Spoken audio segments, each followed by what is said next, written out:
What is up, ladies and gentlemen? Welcome to the Timer Gamer Show, where our games and our bodies may grow out of date, but our gaming experiences will forever remain. Hey, it's timeless, yo! And our show right now is streaming live in Facebook, YouTube, and Twitch. And for all of our old episodes, check our YouTube channel. That's timelessgamers.com. I mean, YouTube channel, Timeless Gamer Show, and the official website, timelessgamers.com. All right. And um, and of course, you can also listen to us talk by going to your usual platforms where you get your usual podcast. Just search Timeless Gamers Show, and of course, send us your messages through our email, timelessgamers.show@gmail.com. And we also would like to take this opportunity to show appreciation to BitMap Books and Streamyard for making us one of their official affiliate. And of course, the last time here on the Timeless Gamer Show, we discussed about the life experiences of some previous video game shop employees, namely Sir Viraj, Sir Joel, and of course Sir Jose. All right. If you're curious on the life and times of these gentlemen working at their respective video game shops, you know what to do. You know where to go. For this evening, ladies and gentlemen, we have a special guest for you. Um, let's get into it. He is a former employee from Sega of Japan, a former game developer, game producer, overseas coordinator, and locali- local, and a localizer. All right, we got. I'm gonna say his name the right way, Hasegawa Ryoichi. All right, but he likes to be called Ryo instead because the Americans can't say Japanese names correctly. All right, here is the man himself, Sir Ryo. Hello. All right. So thanks for having me. All right, we got Rio here. He doesn't like to be called sir. That's just me. Just Rio And is of course, fine. joining the panelists here, we got again Sir Joel and get Sir Viraj. Sir Joel. Hello, hello, hello. Good morning, good afternoon, good evening, whoever you are, wherever you are. This is Joel Buckley of the Timeless Gamers Show. We are going to be conducting an exclusive interview with Mr. Hasegawa Ryo here, asking him about his experiences as a game producer, as a localizer, as an overall guy that everybody thanks wherever he goes. So back to you, Joe. All right, thank you for that, Sir Joel, and of course, Sir Viraj. Yes, this is going to be a very informative interview, and it's really an honor for you, a legend.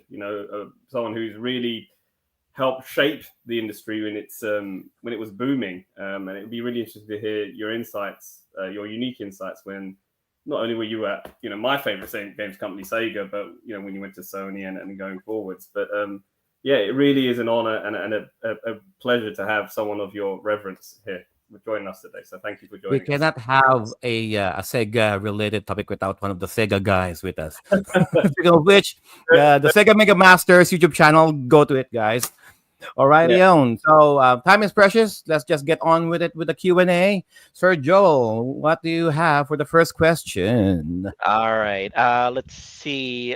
Actually, the thing about it is we have prepared a set of questions for Mr. Hasegawa, and because of the fact that everybody is so curious about your experiences and about how you've spent your career as a video game producer. It's kind of hard to choose which one we will start off with. Well, let's begin with who Hasegawa Ryo is. Describe to us in a concise manner uh, wh- what who you are and how you started off as a Sure. in the video game industry. Very, very short Sure. and very straight to the point. Go ahead. Okay. So hello once again. This is Rio Hasegawa, and I started my career at Sega from 1992. So before that, I was in United States for 4 years, and that's where I learned my English and how to chug beers and things like that. Okay. And so what happened is so the graduation time in Japan is normal like March, and people start working in companies from April. However, in US, the timing is different, and we graduated in May, and people started working much later. So after the graduation, I come back to Japan, but I already missed the timing as like a freshman, as a the regular employee. So one day, I was browsing through a magazine, and one of the magazine which carries all those information about like the part-time jobs. Of course, back in 92, there were no like a website which introduced you to all those like job openings. So there was only a paper magazines to access to those info. And while I was browsing through pages, and I saw Sonic the Hedgehog, and I was like, what, I know this character. And it turned out that Sega was like hiring some the testers, debuggers for Sonic the Hedgehog 2. And I was like, hey, I like playing video games, so this might be interesting. And one great thing is so they said ability of English, speaking or like writing English was a huge plus. And fortunately, I just got back from United States after 4 years, so I was able to speak some English. So I applied, and it was like very smooth transition. So they hired me as the tester, the debugger for Sonic the Hedgehog 2. And one thing funny is so the game was developed in United States. So there was a team called STI, Sega Technical Institute, for Sonic the Hedgehog 2, and it was the California Redwood City. So after one entire day of there were like 6-7 members, and they were playing the game, and there were lots of like the bug report, and there was no such thing as like Excel spreadsheet back then. So all the report was handwritten, and what I had to do is like translate that to English, and using the what we call word processor. So instead of having a handwriting, I just type them up nice and neat. WordStar? Yeah, there was no like the Microsoft Excel or like Word back then. So there was one What did Japanese. what did we use back then? Yeah. WordStar, WordPerfect, things like that. Yeah. Those And I there know was WordStar. Japanese domestic, the word processing software. So we had no choice but to use that. And the best part is that after printing them out, I have to fax them to Oh my One by there one. was no email back then, so I had Oh, to no. fax them. So every day, I think I sent them like 50, sometimes like 100 pages. Oh my So goodness. yeah, that's what I did. At the end of the day. So like 8 p.m. in Japan is still like 4 in the morning, and so they start working in like 2 in the morning. And like their evening is like 8-9 in the morning here. So after I sent all those like bug report, then I go home, and next morning I come to the office, and there were like a whole bunch of like printouts of like their replies to the the bug report. Some of them are like we know it, we fixed it already, you should see that in the next build. But sometime like please elaborate, we need further information of this, things like that. Or like some of the bugs are like too trivial, so they say like, we're not going to fix it anyway, or something like that.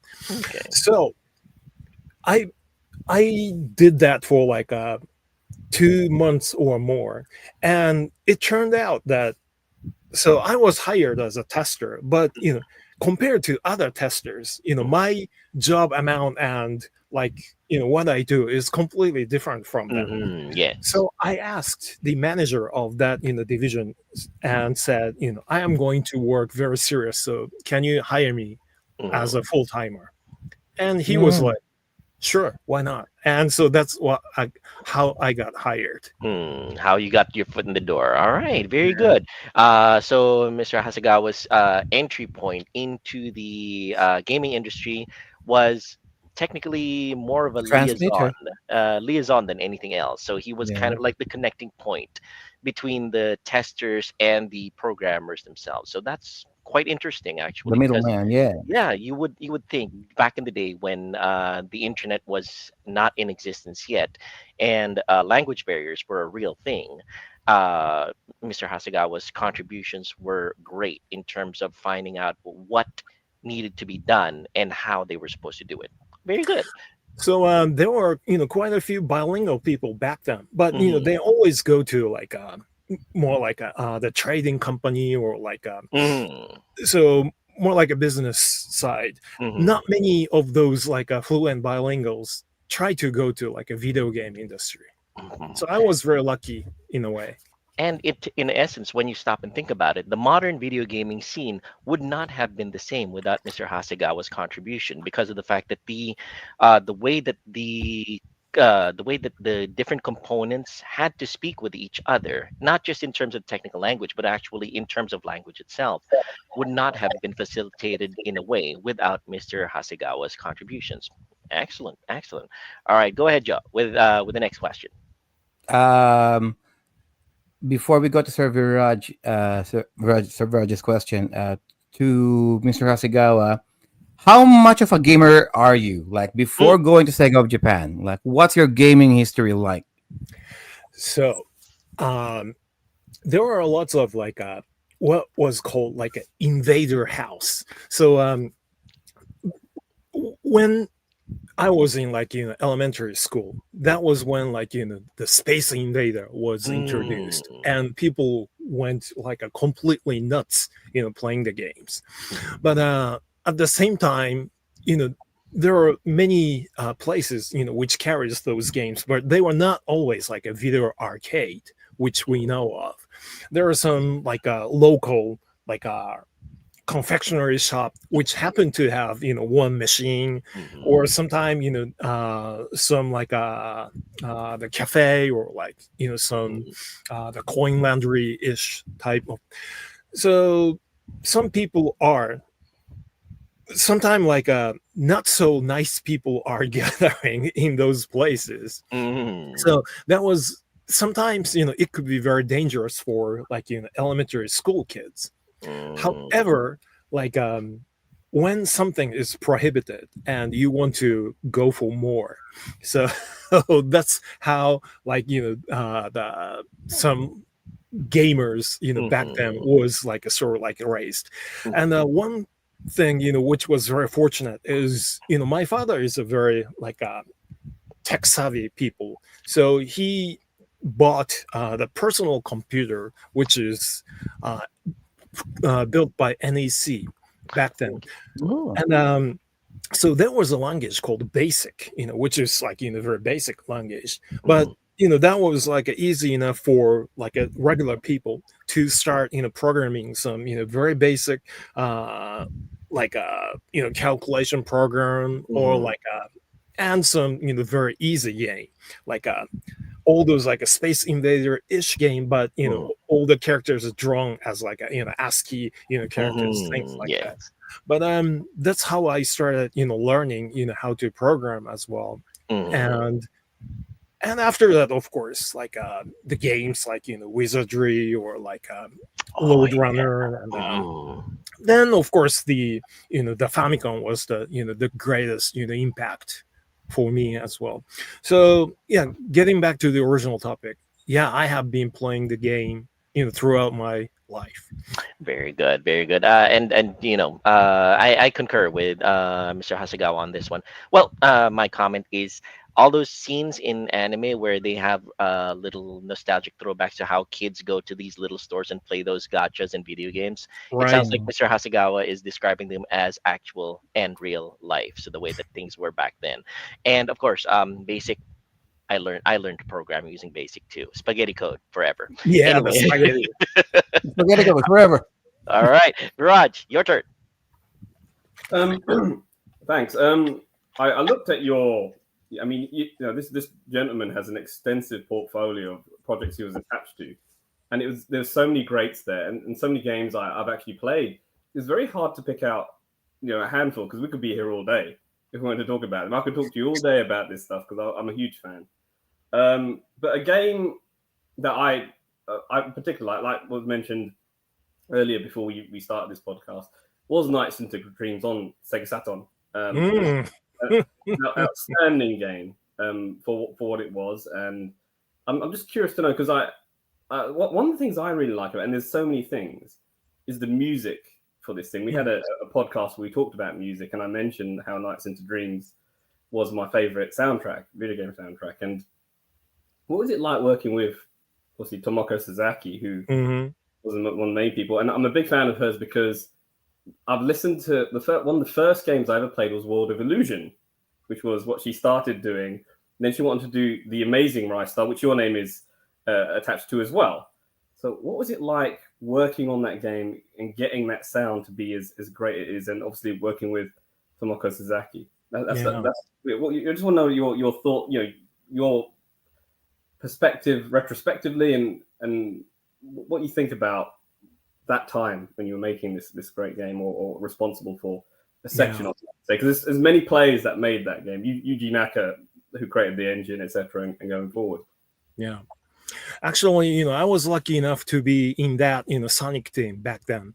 So I was able to work with, of course, the sound, the creators like, Hataya-san. And so Norifumi Hataya and Tomoko Sasaki and the another lady, Kumatani-san. Yeah. So those three talents are like, making a huge, contribution to the game. So back in, let's say, Space Invader age, all those the sound, or very basic melodies were written by programmers. There weren't that many people with musical background contributing to video games. And I think by the time of Famicom, NES, then some people from the musical background start getting involved. And of course, one of the greatest example would be the Koichi Sugiyama for Dragon Quest series. He has a classic music background, and he only had three channels of PSG to create games, create a music, but his sound is just unbelievable. I think that some of the theme music for Dragon Quest is as popular as Japanese national anthem. But anyway, so getting back to the point, so by the time of a Sega Genesis and Sega Saturn, all those extremely talented people with a musical background goes to a video game companies, so that they can continue their creation for video games. Sometimes some people the instrumental players, or some composers, unless they go to a music industry, there aren't that many other opportunities for them to keep continuing their specialty. And for them, a video game industry is one of the choices. And fortunately, Sega had all those extremely talented people, so that was lucky for them as well. And of course, the Knights has extremely unique system of the status of the characters, or all those the non-player characters affect to the background music, the number of channels changed. So all those interactions are something which all those composers were never thought as possible. So all those the programmers skills and creativities of composers ended up as all those great representation, not only just for the music, but all those visual representations and the stories, and that makes that game absolutely one and the only of that genre. Yeah, it was truly a cinematic score, I would say. Yes. Every stage I had its own unique theme. So Yes. it's not consistent. Like it's not like you expect the same. It's totally different in terms of how it sounded and felt. Mm. That's so beautiful listening to that. And yeah, it fully took advantage of Sega Saturn's hardware because obviously that's the best sound. Like, everyone goes on about PlayStation. They only had 24 channels of sound. Saturn had 32, and it had a better. You know, they went with the Yamaha sound, whereas Sony made their own. But you had some really good depth of sound with the Sega Saturn, and you also had the FM synth in there as well. So you actually had the best of both worlds. And yeah, I just want to say, thanks for taking part in a game that I truly enjoyed playing. Yeah. I still have it here. Look, I brought it here just to show you. Look, big fan. You know, I love it. You know, Yeah. obviously the PAL version, but yeah, this is our the terribly inferior PAL version. There you go. No. Are we dishing out video games right now? Like at resolution. least Sega internal dev team Mhm. always think about like a PAL version, so that Yes. the when it was converted to PAL, but it doesn't slow down. Good. Yes. Well, the one thing about it, Mr. Hasegawa, with the Timeless Gamers show, you're gonna have to learn that you're gonna learn that we here in this podcast treat each other as really close friends. So part of the dynamic that we have is that we rib each other in terms of who we are, our game choices, and we hope that you don't mind us partaking in that, and you can partake in that as well if you want. You can join up in how we play around with each other, because of the fact that we try to make sure that everybody, not just panelists but also the guests, are close friends. Joe is also showing his copy, and since we are on the topic of our audience also, I want to bring in a question from the audience. We respect not just our guests but also our audience as well. We want to make sure that this podcast is as interactive as possible. The question arises: what is your best project in Sega games and why? On a personal level, which one do you feel like you came up with, that you came in guns blazing and came out with dramatic explosions of fireworks in the sky, shall we say? Wow. I mean, this is like an extremely tough question, because you cannot just pick one. But as I said, I basically am more like a localization producer, or like a the liaison. So I am not like the producer of the game itself. However, I was lucky enough to be almost as like a free. I had a big freedom of like tuning the games of. Echo the Dolphin. Yeah. Mr. Hasegawa is showing off his T-shirt right now. For the people in the audio portion of the podcast, Mr. Hasegawa just showed off his his T-shirt of Echo the Dolphin. Please relay your story. One thing super special about Echo the Dolphin is that before that game, Sega of Japan used to sold some games which were developed in US or Europe, but they didn't do any translation whatsoever. They just changed the country code and put some like a translated manual, and they just sold it. But by the time of Echo the Dolphin, and Sega of Japan thought like there should be more like a fully localized. Actually, that wasn't a term like a localization back then, but that is something like we should not just put the English game as is to the Japanese market, but we should localize it. And the very first game was Echo the Dolphin, and I was fortunate enough to be the localization manager of that game. So I had a chance to work very closely with the development team, the Novotrade in Hungary, and the producer Ed Annunziata at Sega of America. So we were like having not like a telephone conversation, because the international phone call was extremely expensive. So once again, we were exchanging faxes and how we can do that and how we should do it. Because once again, like there was no internet or email, so there was no way we can send like a text data to the developer. So I had to punch all those like the Japanese hiragana and katakana glyphs onto like a Yep. 24.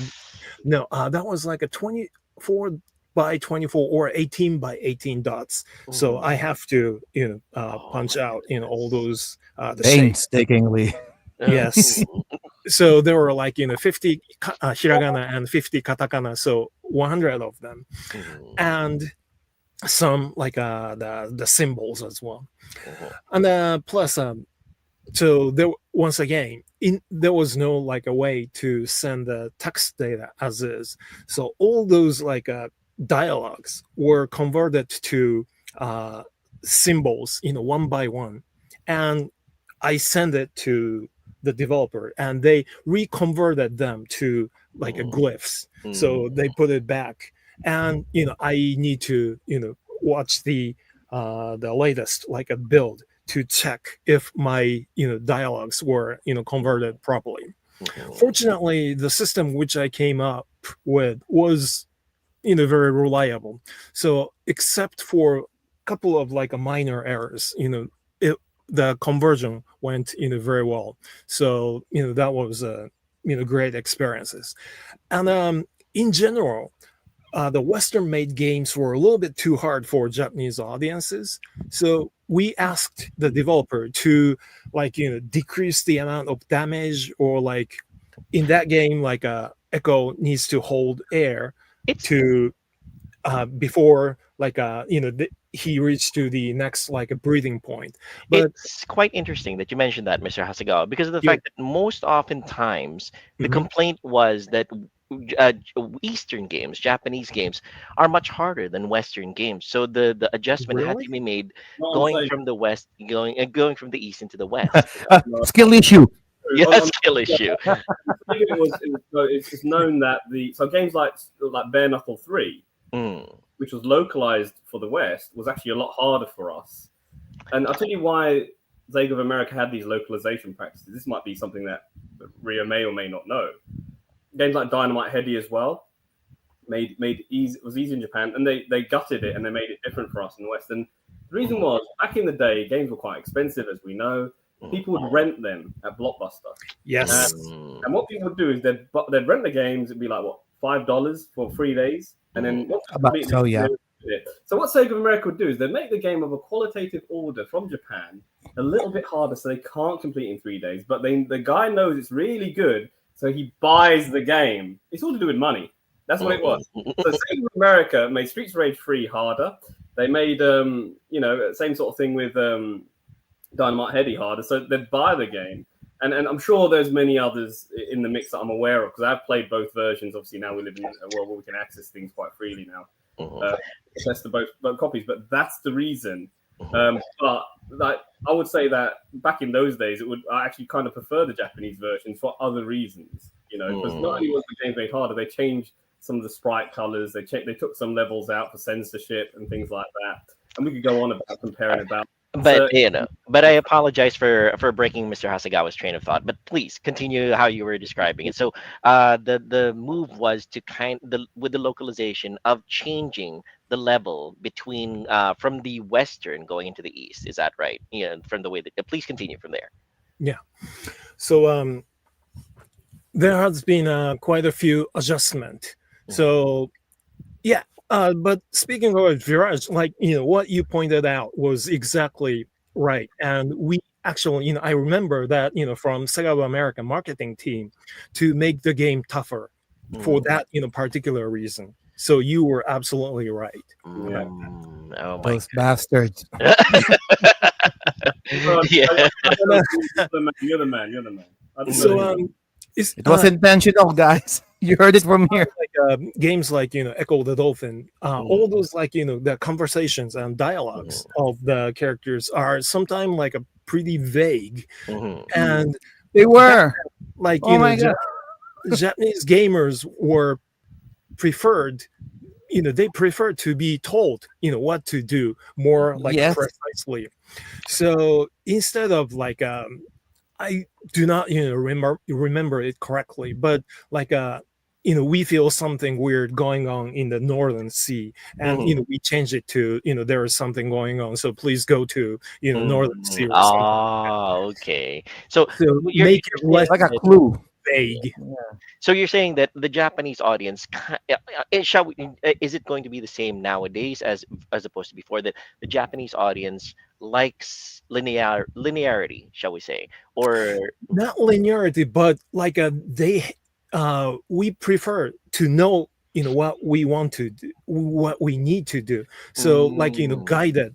Well, I see. Okay. The Japanese audience ain't got no time for that. He never had time either. In fact, Echo the Dolphin, I had that as a kid. I was like, where am I going? I would have liked that too. And it was famously, like, it's a game in the West that you either love or hate. I've got a friend called Doug. He loves Echo the Dolphin. And even the Sega CD has an amazing soundtrack. The Sega CD version wants to play now. But that game was notoriously hard because of the riddles, and people just didn't have time either. So I think it hurt Echo a bit. But if you can see past that, there's a really good game in Echo the Dolphin. Okay, all right. It's Joe's turn. Go ahead. Sorry, Mr. Hasegawa, if you had a comment on that one. No. So I think I've covered pretty much everything. So so that's your the conclusion. So I had a freedom of tuning the game, which I thought would be more proper for Japanese audiences. Okay. So all those freedom, I really enjoyed it. So shall we say that is the project that you feel meshed best with who you are as a person, a fusion of the West and the East, and you're moving Echo the Dolphin from the sensibilities of Western going into the Japanese market, shall we say? Does it feel like that? So actually, pretty much everything. Yeah, pretty much everything. Okay, very So good. I think one of the best praise I got afterwards is that they didn't some of the Japanese player didn't realize that they were made in Hungary, Western developer. They thought they were made in Japan. Yeah. So I think that was one of the biggest praise I can very good, very ask good. for. Excellent. All right, Joe, your turn. Before I ask my question, just something to point out. Speaking of Echo the Dolphin, there's this particular segment in the game, a little bit earlier in the game, when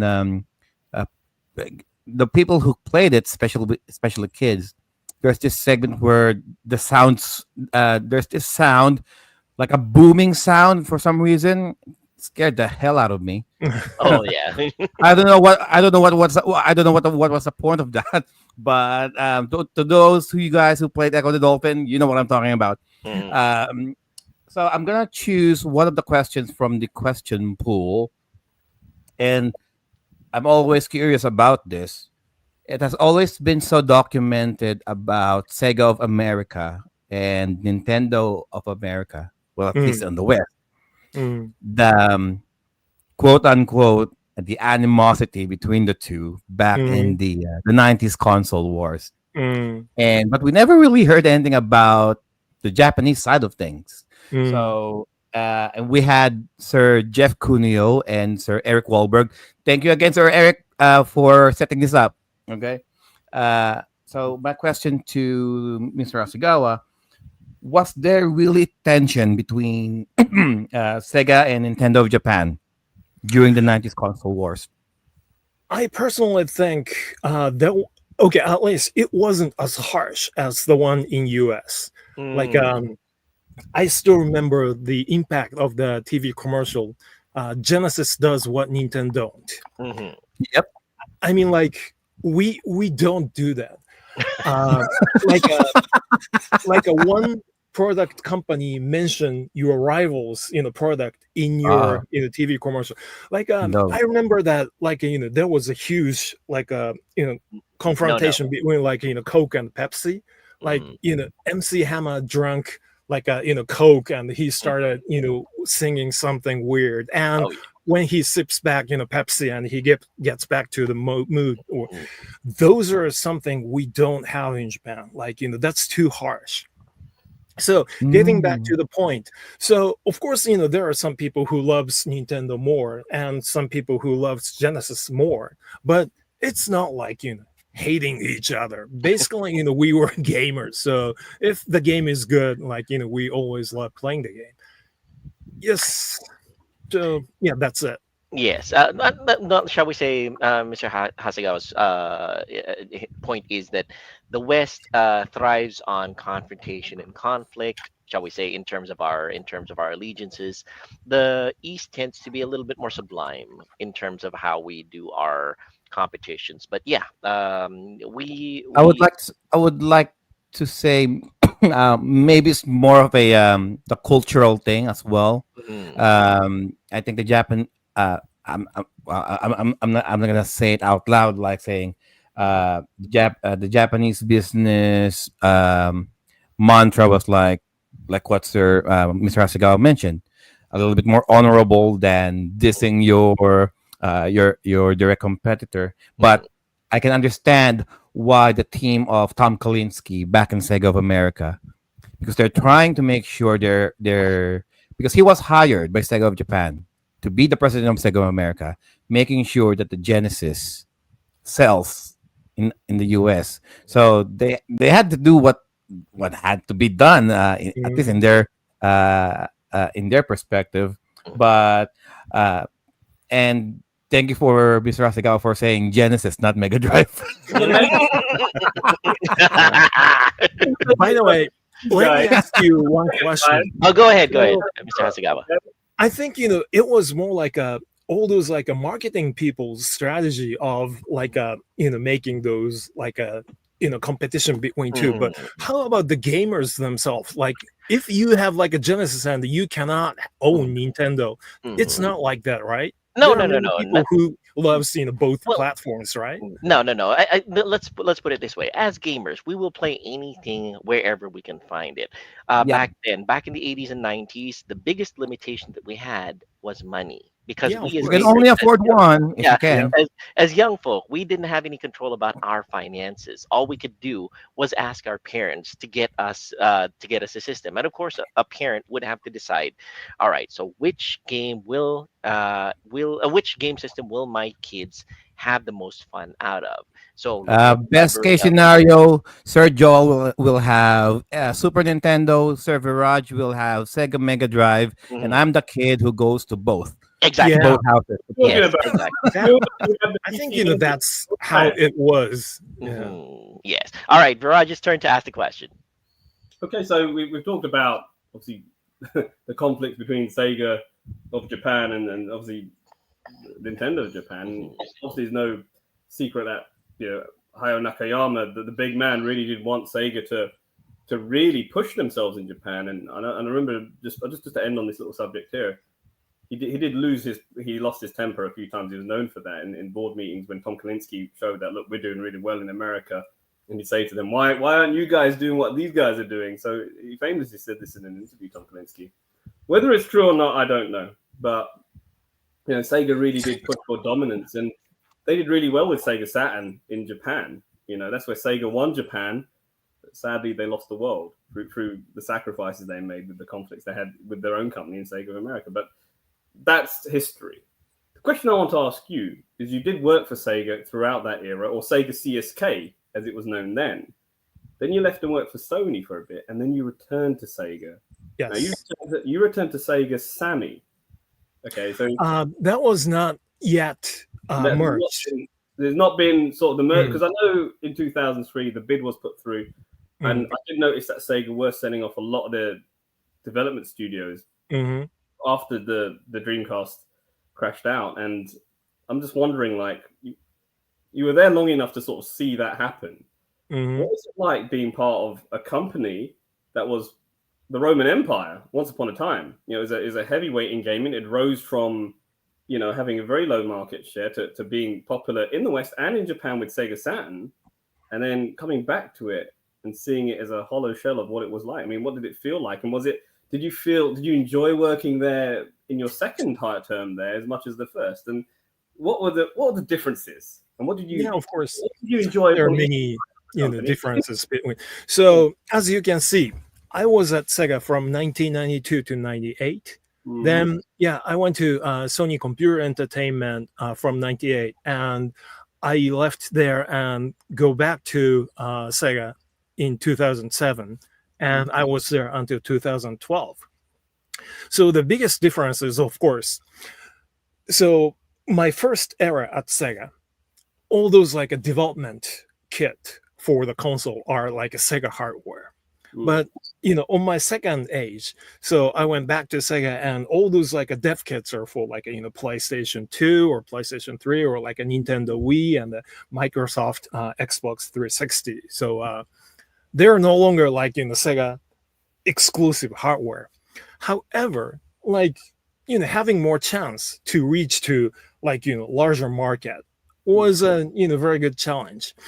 And one of the best part is that so when I went back to Sega in 2007, and that was when like the team was developing Nights for Nintendo Wii. Yeah, I had that. Nice Journey of Dreams. Yes, I had that. Yes. So I had a chance to work with the entire Nights team again, and especially the sound team. So I had a chance to name all those like the soundtrack. And I even had a chance to like give them some inspiration for like their lyrics and things like that. So if you have a soundtrack of like a Nights, both the Saturn version and the Nintendo Wii version, I think my name is in both of them as like special thanks or something. I named almost all the music's title, and wrote some like a very short like a verse for them to come up as a final lyrics or something like that. So and another great part was, so since I came back from Sony to Sega, and I instantly had a chance to submit some games to PlayStation. That was PlayStation 3 downloadable games, like some old Sega games like Space Harrier around for the PlayStation 3. So I knew all the rules of Sony Computer Entertainment, so I was able to make all those submissions extremely smooth.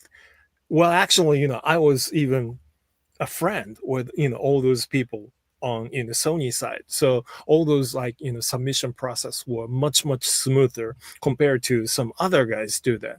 So I really had a fun like that.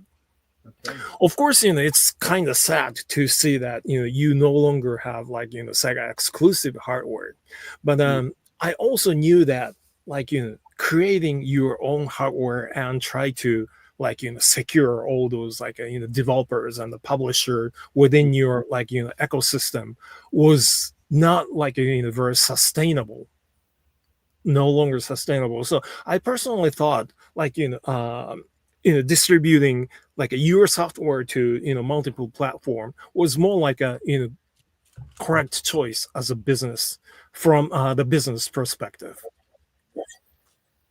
All right. That's really interesting. Yeah. Okay. Sir Joel, next question. All right. So backing up a little bit. So your time with both Sega and Sony, you wore many hats. You were a localizer. You dealt with liaison. You got a lot of special thanks. But one of the most significant things that you had done is be a producer. Definition of terms: as a producer, what is a producer, and how much of an impact does it have in Game terms producer. of the game itself? Game producer. Yes. Go ahead. Let's start with that question, and then I will build from there. Go ahead. Okay. So there is a one notification which I need to make in advance. So in Japanese term, like a producer is slightly different from English definition of producer.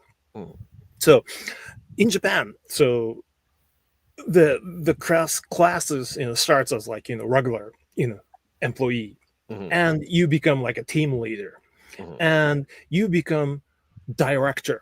So the director is completely different from English definition of director, but director is more like the leader within the development team. So you make a negotiation between like a programming section or like a sound section, the graphics section, and like the planning section, things like that. Then above that is a producer, what we're going to talk about. Mhm. And it's more of like a external the liaison. So whether you're like so you need to manage your like the budget, or like Oh. the like a deadlines, or like what kind of assets you need to give to like a gaming media at what time, or Mhm. like you need to go visit the distributor and explain them like what kind of game this is, what kind of potential this has. Mhm. And you need to talk with like a QA team, like when the debug of this game needs to start and what needs to be checked and things like that. So by the time you became a producer in Japanese video game company, you are more like became, how do I say it? Like you need to have more like the macro, like a Mhm. vision compared to Macro managing. Yeah. yes. So until you become like a director, Mhm. everything you need to worry about is like a quality of the game, like, and how you can brush it Mhm. even better. But when you became a producer, it's no longer about the quality of the game. It's more about like politics, Mhm. inside and outside the company. Okay. So when I became a producer, and I was like, oh, so I am no longer in home. Mhm. So what was it? I'm not in Kansas anymore, right? Okay. That's the Yeah. old saying. So you need to be more like a business personnel, instead of like a hardcore gamer. Mhm. So that was Uh, the biggest leap I had to go through. Mm, Did okay. I answer your question? Yes, absolutely. I guess that kind of plays into who you are, a fusion of two worlds. In as a producer, then, that is going to be somebody who not just looks on the internal, but also on the external of how it affects the game that you are going to be not just making, but also putting out into the world. Am I Yes. understanding that correctly? Yes. making sure it sells. Yeah. Understood. Yes, the Understood. Okay. money. He needs to make sure it's delivered on time. The money's Mhm. there. Correct. A good Yes. return on Yes. the Of make sure it's course, marketable. the money is the most All of that. important part. That's not easy. Deadline. Mhm. Yeah, deadline Well, always win. well, the question Mm. though is that as a producer level, do you still have say on what the game, on how, on the direction of the game, rather than how it's going to be marketed during that time?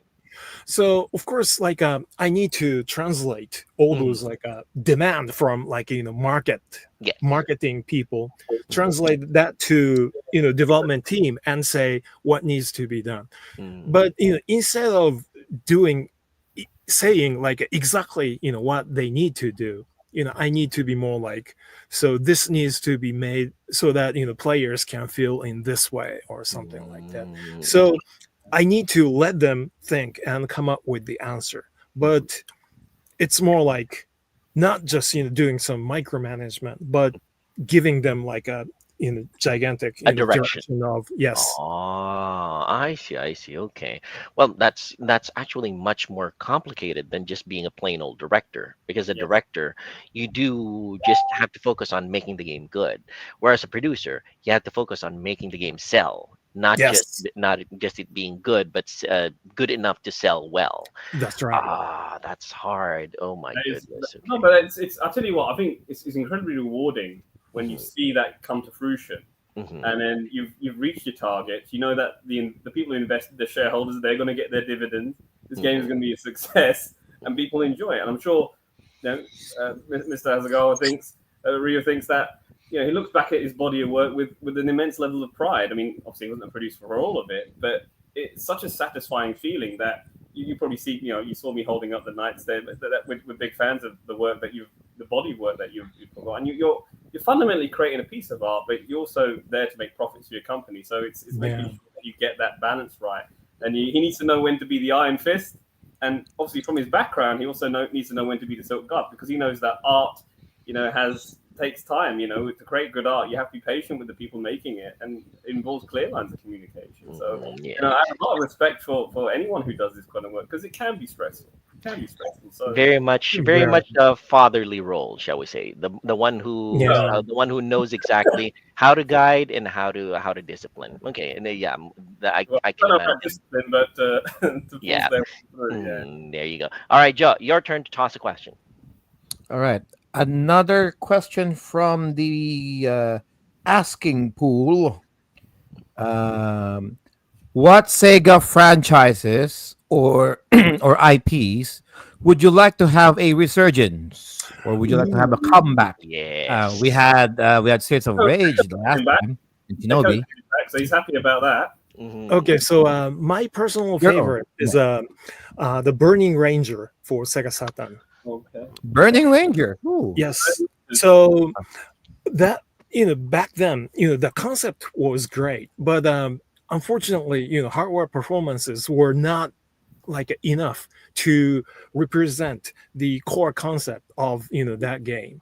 But right now, with the power of like PlayStation 5, or it should be they can make it much more like visually attractive and much more smoother gameplay, and way more like explorations, things like that. So I think that would be a great game to like resurrect at this moment. Nice, very good. Yeah, it's Mr. Hasegawa's point is that the things that they had to work with in terms of limitations back then, but they were able to produce amazing games back then. Those limitations are now mostly gone. If they could resurrect a few IPs nowadays, their vision from back then would be much more realized in today's atmosphere. So unfortunately,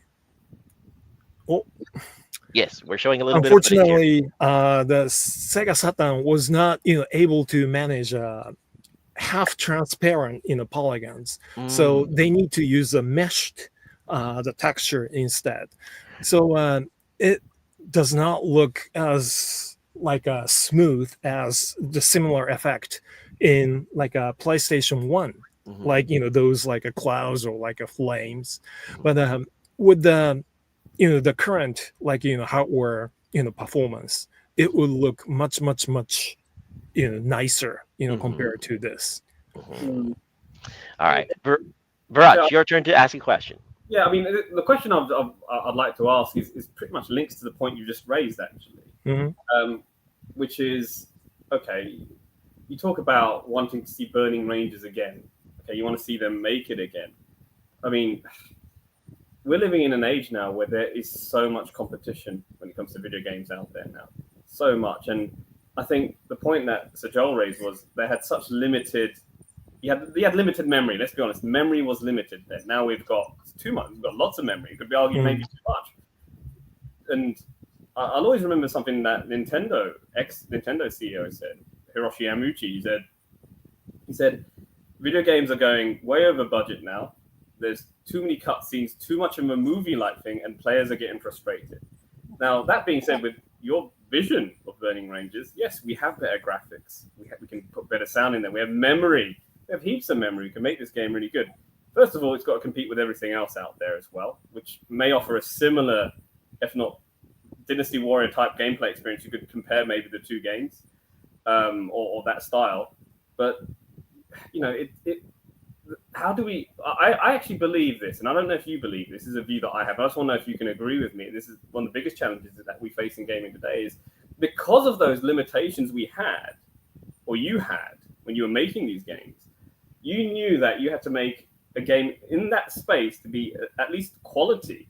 Burning Rangers is a quality game, even though it had its limitations, even though it was a bit choppy here and there. It was a great game. I've played it. How can you, even now you can say we can have a successor to this or a remake or whatever, how can it actually possibly sell with the conditions out there? Even though you can make the memory better, how can you make it a AAA quality product? I think that's what people want, and not a game that's bogged down with just too many cutscenes and more, with less gameplay. That's the question I would ask you. Like, how could you do that? Like, I mean, is the talent there? Is the talent there to make a game like Burning Rangers in Sega today? There. That's the question. So I think the most important part is that all the members need to share the same vision and same goal. So what I was saying is not like you need to make all those flames in like a 6 million colors or something. So it's not about the technology. So all those like a core concept of Burning Ranger is like a unit. You need to rescue all those people, and by regaining their the reputations, and that is like your primal like a motivation to move on to like the further stages. So it's not about like how many polygons you see on screen, or like how big the map is. Like you don't need to have like a, I don't know, gigantic the area, open area or something, in order to represent that core concept. It doesn't, it can be in rather like a close, like a limited amount of areas.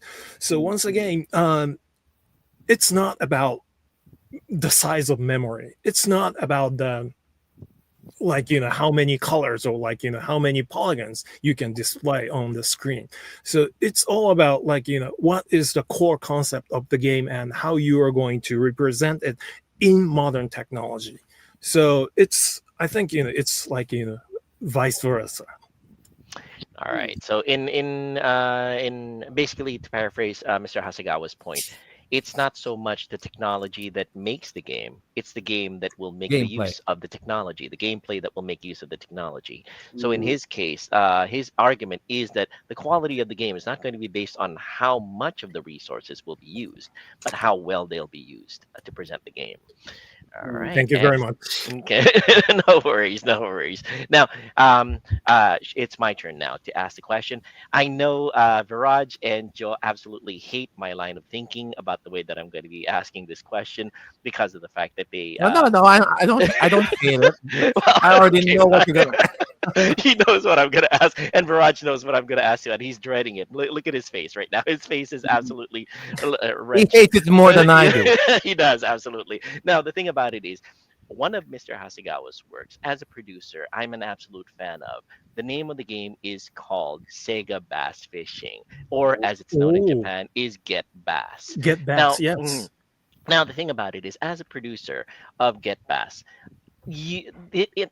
how does it feel to be the producer of a game that is kind of regarded as the first relatively modern fishing video game that is kind of going forward and touching a renaissance of modern fishing video games, the likes of which are like Bassmaster Fishing, or Bass Pro Shops Fishing Sim World, things like that. I played Sega Bass Fishing, and a lot of people I know are actually enjoying Sega Bass Fishing nowadays because it became free on Steam. They had as a giveaway. What?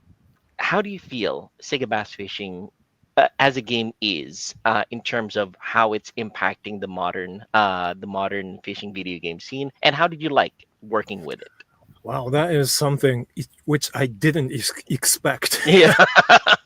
um so I remember that there used to be some like a fishing game for like a Super NES, but Yes. it's like a 2D sprite game, and Mm, basically it's all about like timing, mhm, or like how rapidly you press button to precisely. bring the fish up to the surface or something like that. Hmm.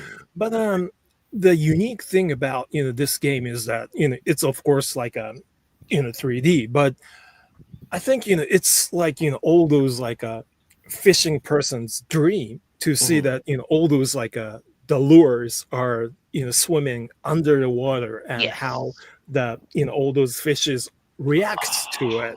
it's great. Yeah. I remember that the original arcade version, the dev team created like a gigantic, like a glass, like a aquarium, and Mm. they just monitor how all those like Oh, okay. basses catches the lure.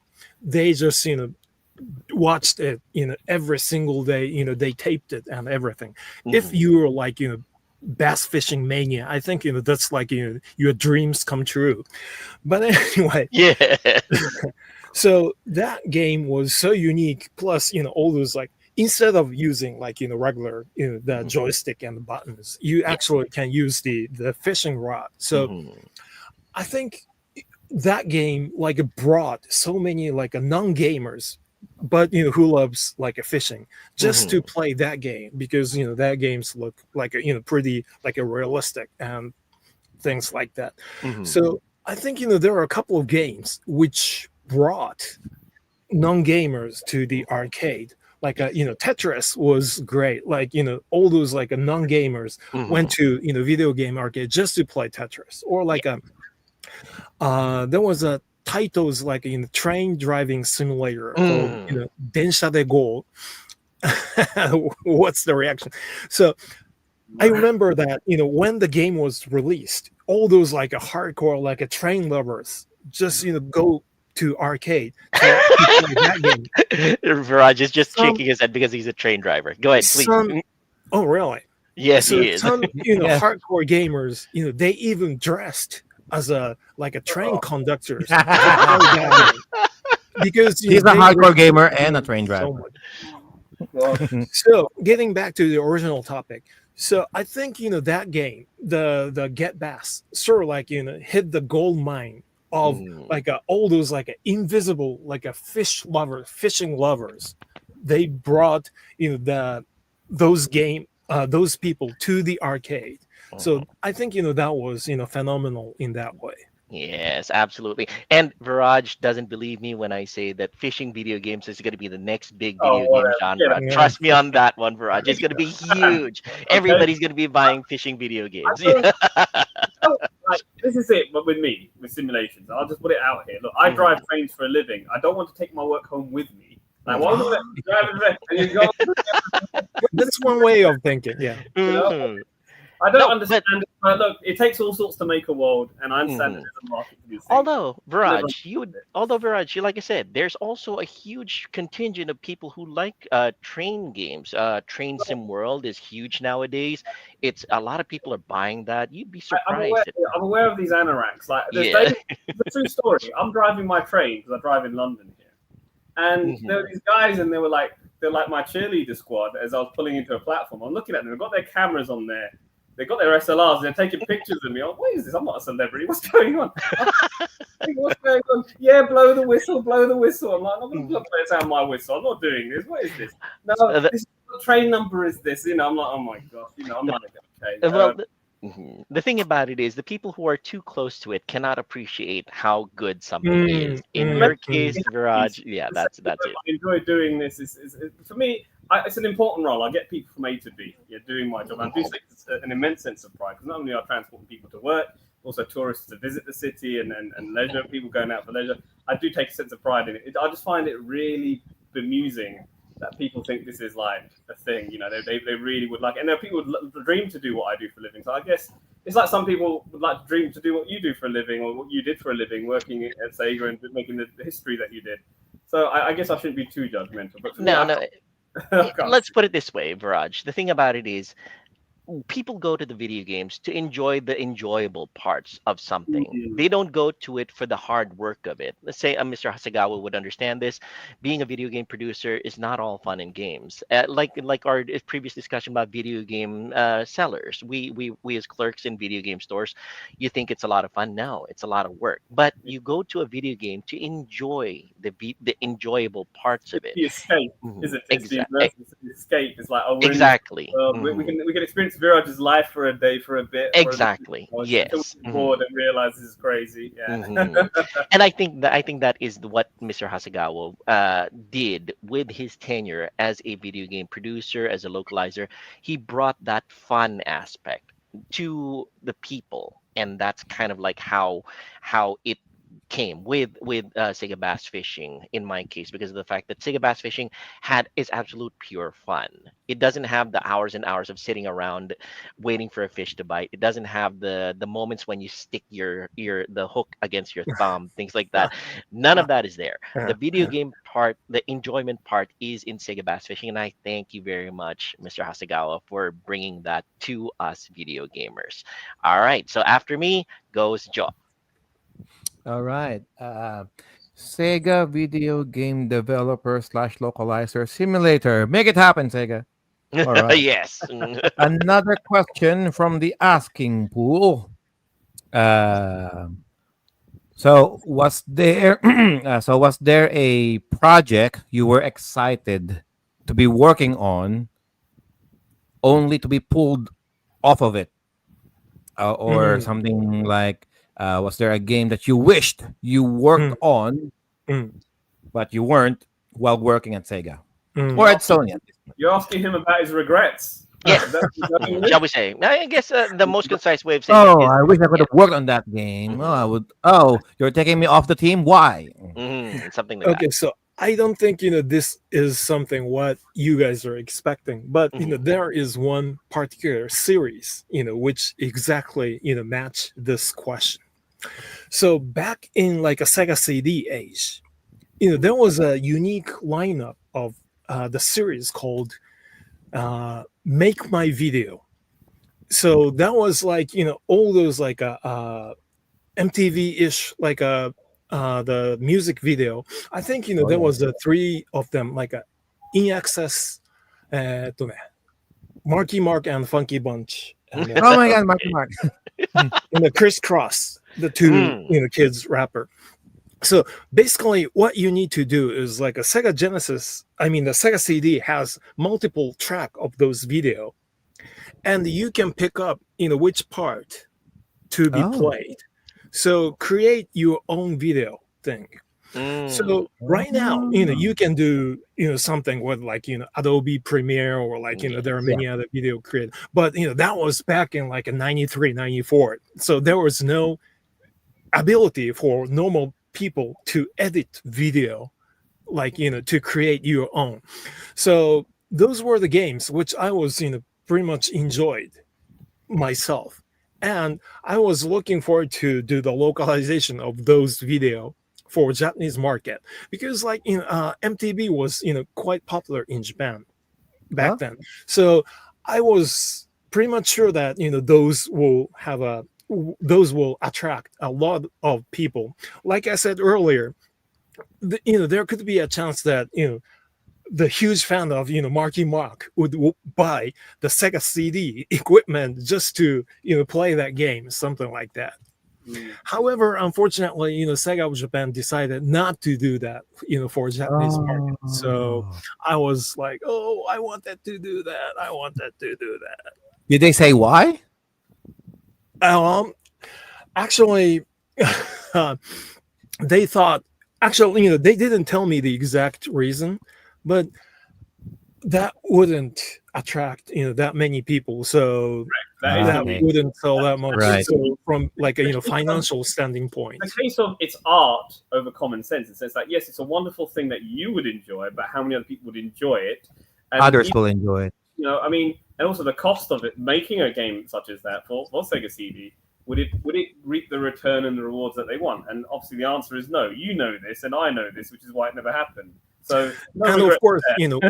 you shouldn't forget that we have to pay royalty to those like artists. Oh yeah. So the Yeah, profit yeah, yeah, would yeah. be even thinner. Licensing would Right, kill, right, right. kill it, kill the game before it's even off the ground. Yeah, because so basically it's like those Dance Dance Revolution games or Yeah, those much Just much Dance earlier.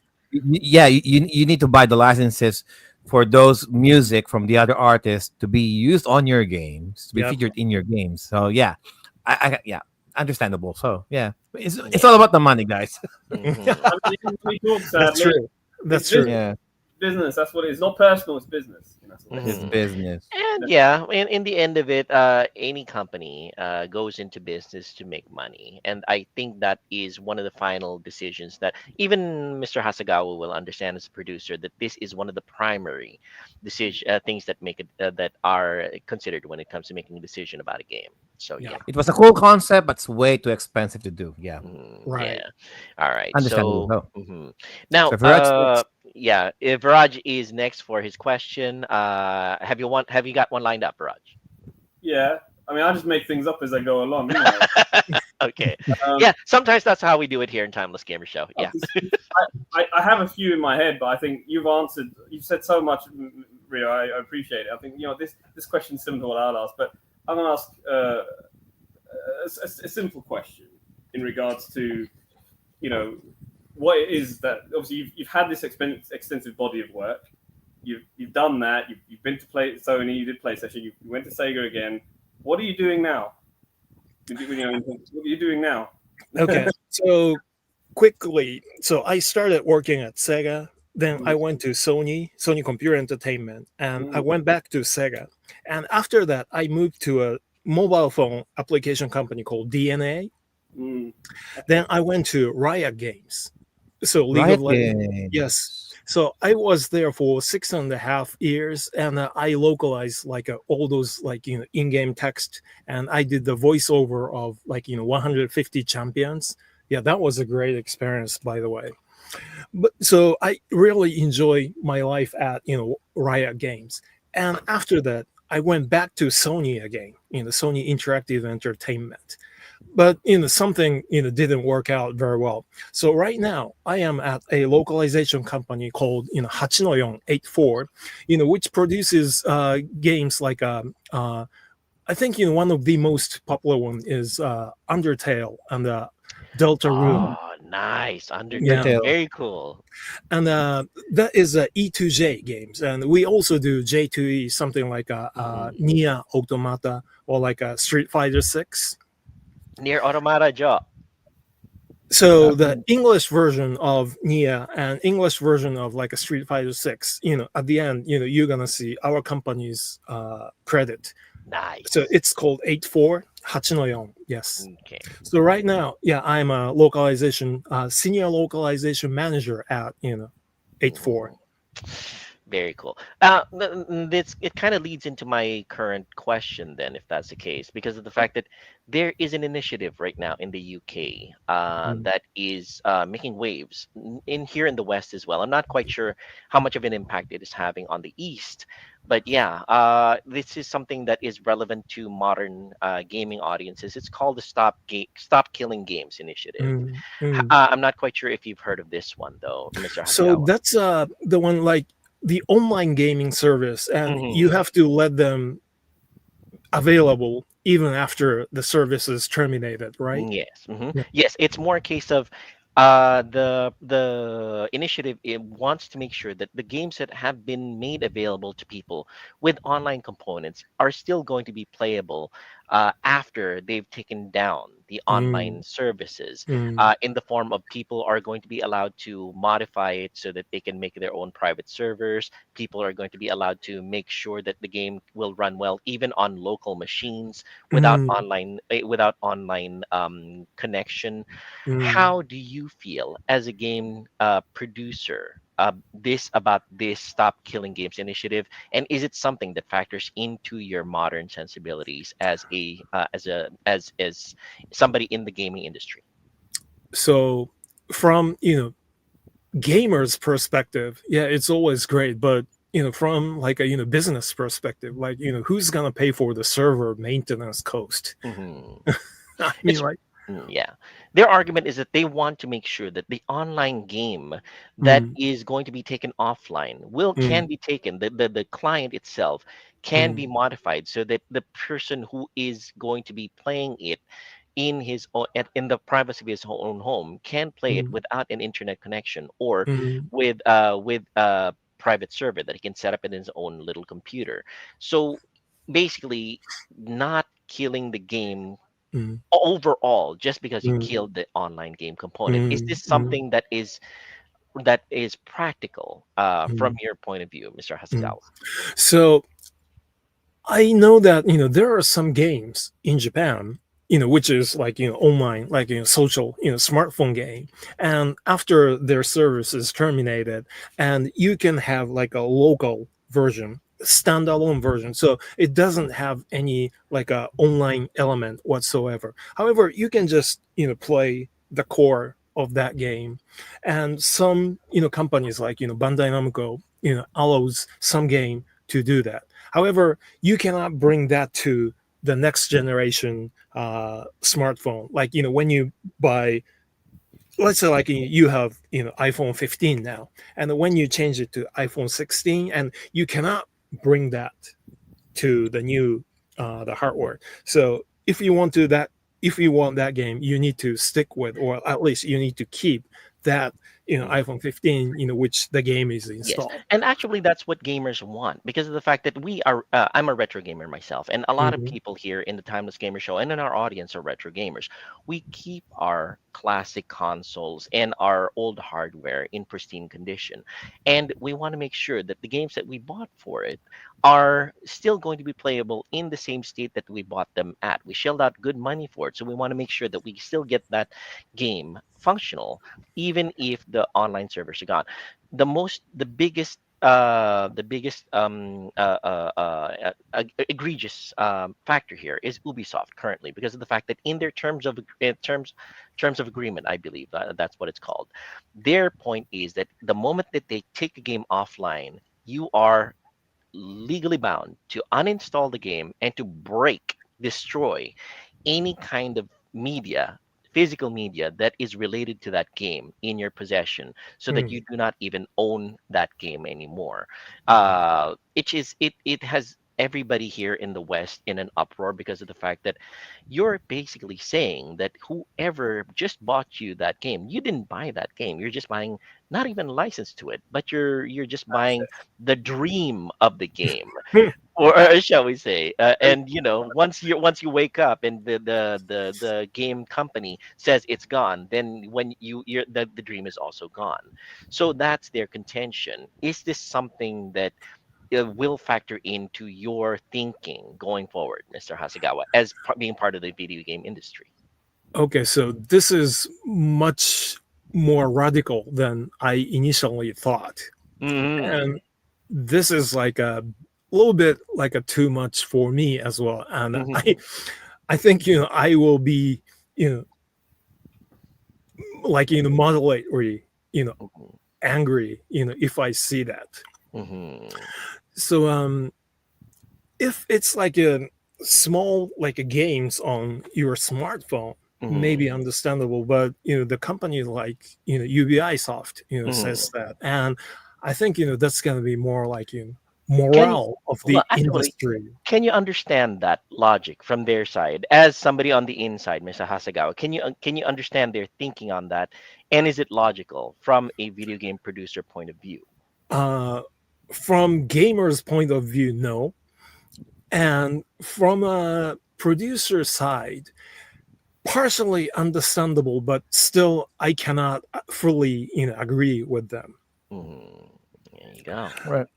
Let's say like uh there's a very nice music inside one of their game, and Hmm. you like it so much, like you record it to your own like a media or Yes. something, Hmm. and what you said is like once that game is discontinued and Hmm. you have to destroy that recorded data, right? Hmm.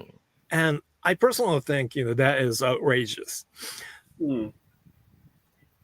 But like what they are trying to say is that let's say like actually I need to deal with something similar as well, like when I was at Riot Games, Hmm. and you do the voiceover of all those champions, and you feature some like a great Japanese voice actors to it, and there are many restrictions of those like voices, like especially some very famous popular voice talents have like a more the rules how to utilize their voices in game, and one of them is that like you can do that only for Japanese version, and like you cannot like export, you should not be able to export your voice to like a Western version of the game. So Riot Games actually prohibits it to be compatible with like Western server. But of course there are many smart users who broke those rules, but that's something out of control. But sometime like some like a music license or like a voice license is like with the time limit, because some artist or some talents does not allow you to buy out all the copyright of those like outcomes. Yeah.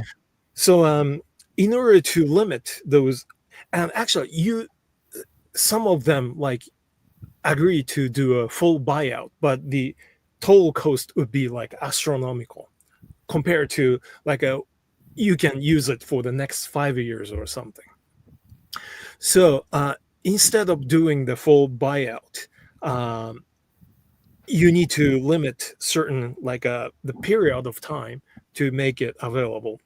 So getting back to the original topic, if there are some like external artists or like talents, which creations are involved in those games, maybe that's very dangerous from like producers perspective. So if you can limit those assets to something like an in-house or something you have full right, then that there might be some chance of doing something similar. I'm sorry for taking up too many questions on this one, but I do kind of see Mr. Hasegawa's point of view on this one. The licensing is one of the biggest things here. I've seen it happen in racing video games that they only have a license for certain cars for a certain particular number of years. And the moment that the license expires, then you can't produce that game anymore. You can't bring it into modern consoles anymore because you don't have the license for that one. But it's more a case of there is going to have to be a discussion on how much of the experience the gamer is buying as opposed to how much of the producer is selling in terms of the game itself, because of the fact that if you're selling me the experience of driving a Ferrari F40 like in Outrun, and they stop producing Outrun anymore, they lose the license, does that mean that I have to destroy my copy of Outrun 2006 now because of the fact that I don't have the license to it? No, I as a gamer bought the physical media that belongs to me. I experienced it. That's my personal experience. Now you have no right to control my personal experience because of your license expiring. Now it's still a discussion right now, and that's the core of the Stop Killing Games portion. I'm sorry to have to say to take up so much of your time with this one particular topic, but yeah.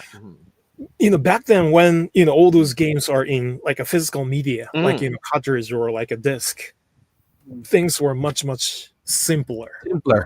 But right now it's the data online, so which can be theoretically can be preserved somewhere on the web, and from like a licensors perspective, that is like a free giveaway of the 3D model of Ferrari F40 or something like that. So I can personally understand the concern of all those like IP or license holder, but still like the publisher like UBI Soft, they need to come up with something like at least something totally like external copyright free version of the game should be placed online so that people can still play it or something like that. There should be some kind of like a the meeting point between those. I completely agree with that one, and I guess one of the main concerns, I'm sorry to extend the question, is that the producers fear the incoming onslaught of AI. Somebody who has the assets that that Mr. Hasegawa is producing, like let's say voice direction. If the limitation is you can't export that voice into a different region, somebody with an AI tool will be able to parse that sound and then make it so that he can actually take that sound into someplace else, something that that voice is not licensed to go into.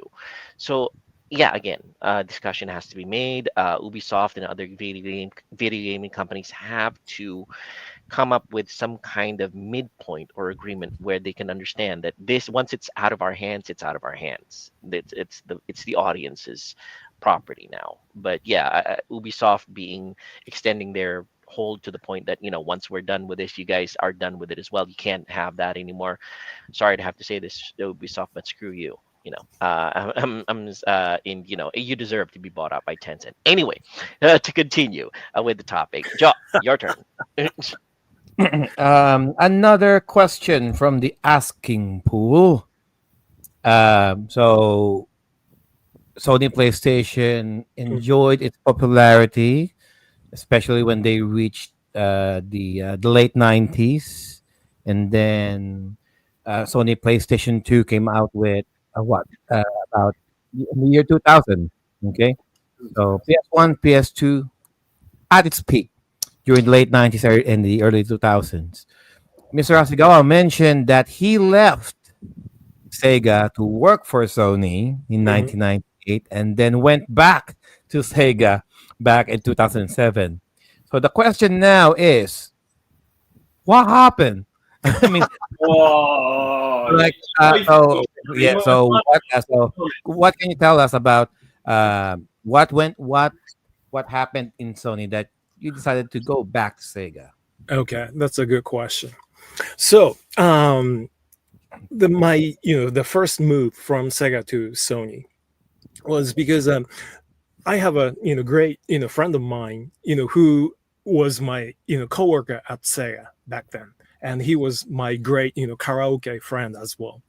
Oh, So yeah. he moved to Sony a year Karaoke. before, yeah, a year before I did, and he became the localization producer of Crash Bandicoot 2. Ooh.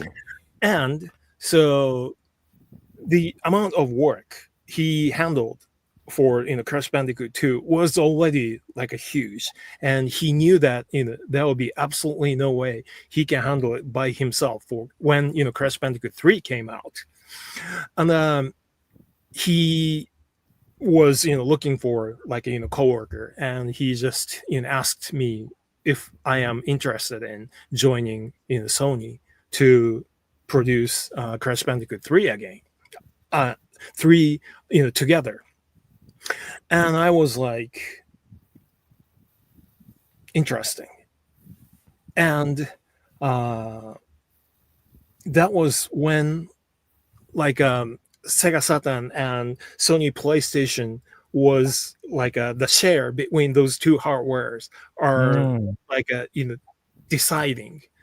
And I was like, yeah, maybe if there is a chance on that, I'd like to take. So that is how I moved from Sega to Sony, and I was there for 9.5 years. Then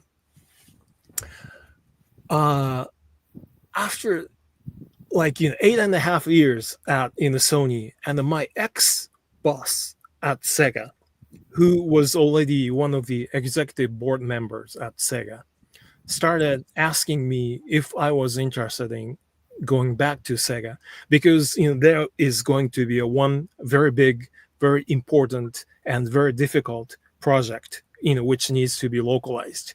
And he was asking me if I could handle that. And he offered me very good condition for those. And because of the fact that that person was very nice boss when I was at Sega for the first time, and I really felt kind of guilty when I leave Sega for him.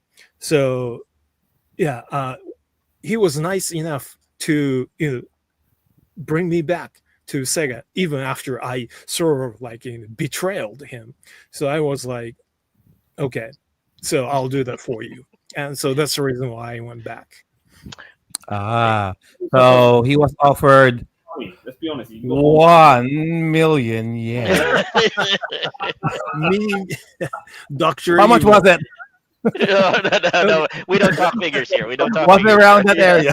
I didn't disclose sum of money. Well, but I think it both just goes to show that people occasions, yeah, it went up. Yes.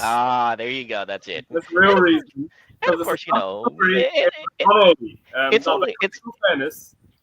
People work for people, don't they? And I think you felt comfortable with your friend at Sony, and there was an opportunity there where you're right. In Japan, the Saturn and PlayStation were pretty much neck and neck up until 1997. Final Fantasy VII changed that, and that shifted a bit more to the Sony side.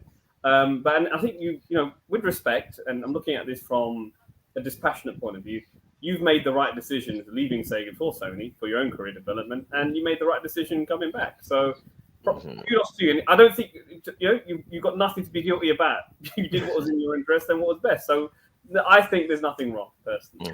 But I would say, yeah, I was very lucky for both timings. I mean, like it's not like a headhunt or something. It's like somebody very well trusted you, right, and invited you to that position.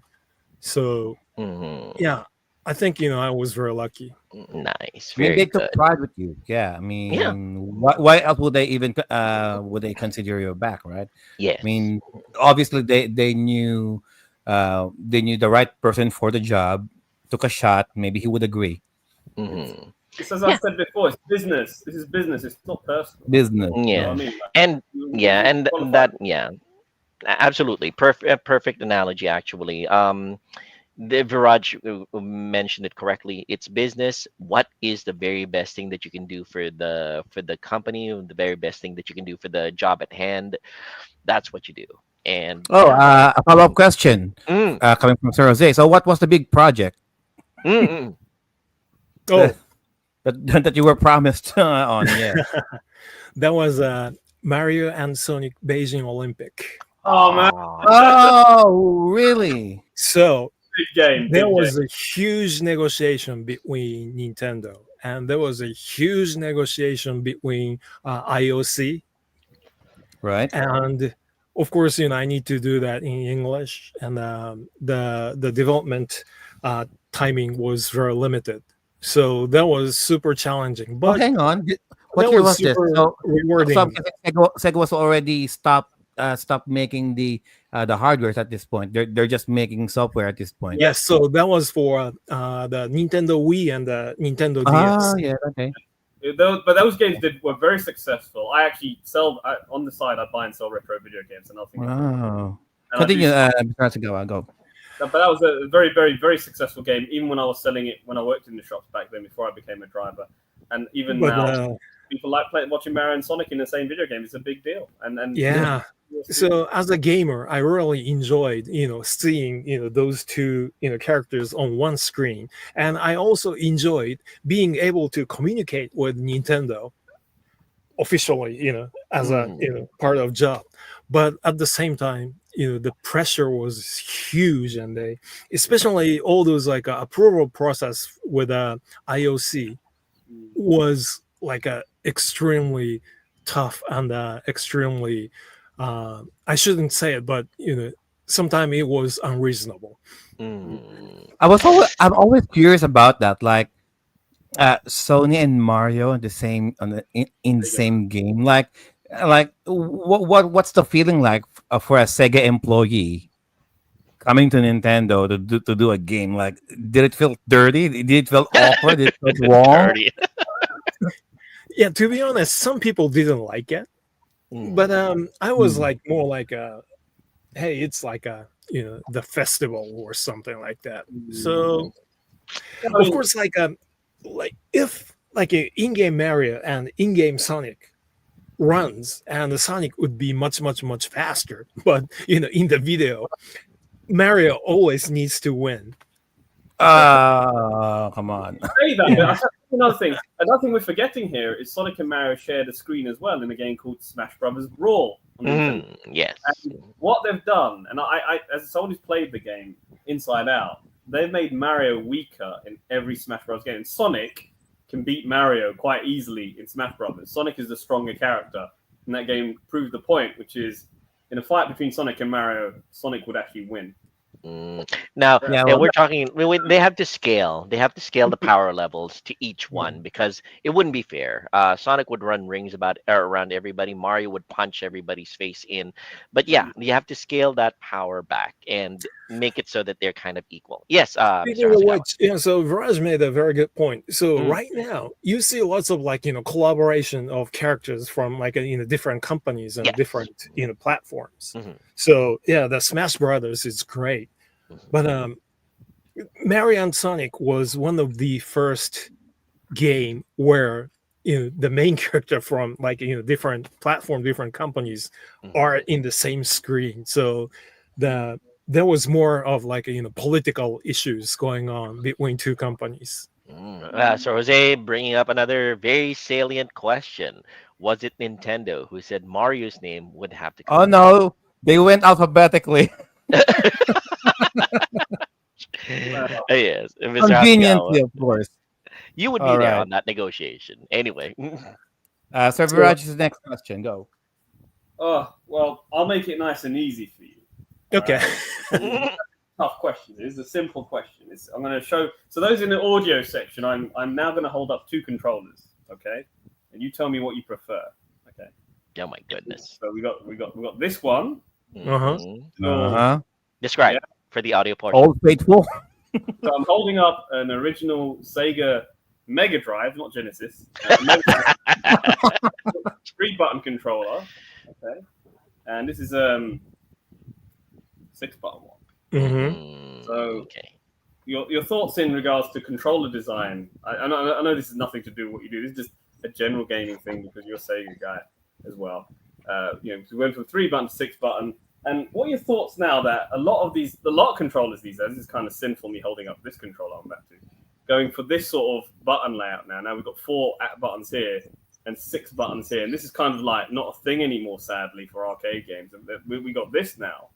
So what are your thoughts on controller evolution? And, when it comes to these 3 controllers, which are iconic, what's your favorite style? Do you like 3-button, the 6-button, or do you like this sort of layout with shoulder buttons? Actually, one of my all-time favorite controller is the Sega Saturn one. Sega Saturn, yes. Yeah. It Yeah. feels, just What's nice. the second one? There are 2. There's the Model 1, there's the Model 2 Saturn controller. Which one are we talking about? The first one, The first one with the the gray one. one. clicky yes, buttons on the the gray top. one, Okay. Yes. Right, okay. It has a And nice then- contour to it, actually. Very ergonomic. Yeah, leave it to Joe to bring in the word contour into the conversation. I know Yeah. I know the way that I know what he's thinking about right now. Anyway, The second controller was quite edgy. It actually had some very sharp angles to it. The second one Yes. had the contours. But the very first generation Sega Genesis controller gave a huge impact to the industry, I believe. Yeah, the extra button. Yeah, and those like ergonomic design. Mhm. Like Nintendo's ones are more like a square and very like a Circle, yeah. well balanced one. Very angular, yeah. Like, the Genesis one was like And of course, let's not even talk about Atari. The Atari No. controller was. yeah, yeah. But Alright. Atari is the progenitor of the word joystick. That's why you call it a joystick. Yeah. Anyway. Mhm. There's no joy with that stick. Oh come on, Viraj. The stick that you find joy in, we can't even discuss here in Timeless Gamer. Anyway. One thing Next question for Joe. Go. All right. Yes. Sorry. Viraj. Let's let Viraj finish his point. Go ahead. All right, I go. love about the evolution in console design, in control design with Sega's D-pad. And this is another thing that I find really sad. Is the D-pads have totally changed to this design on a lot of modern controllers, where you just got like this, where this had a nice round rock. It was comfortable. Like when you're playing a fighting game, this is what we want to see. But it just saddens me how this is my Switch 2 controller now.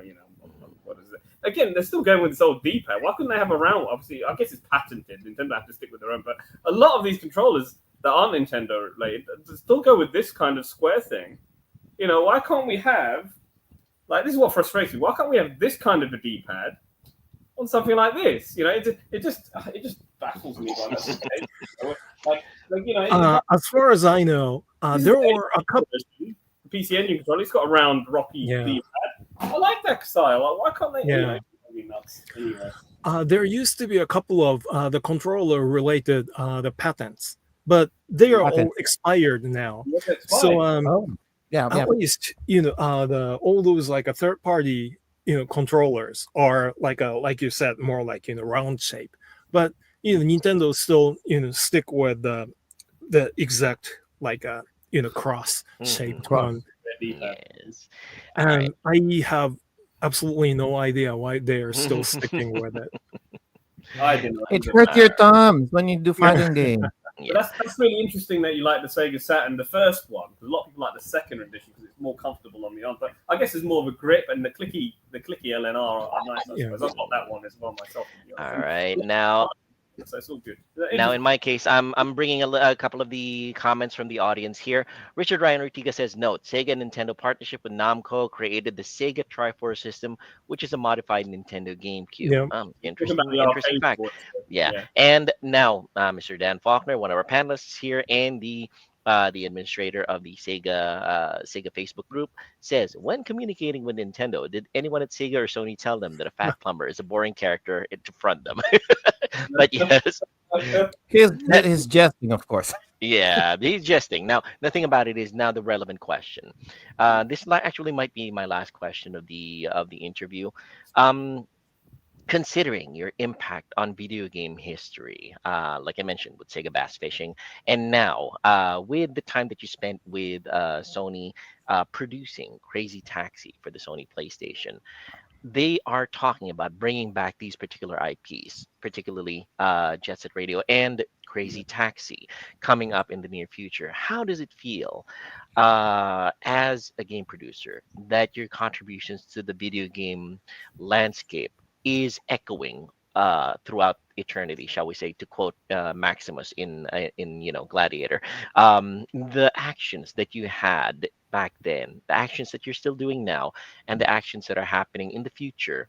How does it feel that your impact in the video game genre is still being felt going forward? Does it feel like you are did you have did you does it feel positive for you that you did a great job with what you did back then and it's still resonating now? So, like, the first of all, like, some games, like a game designer will, like, core game mechanics to entertain players doesn't get old.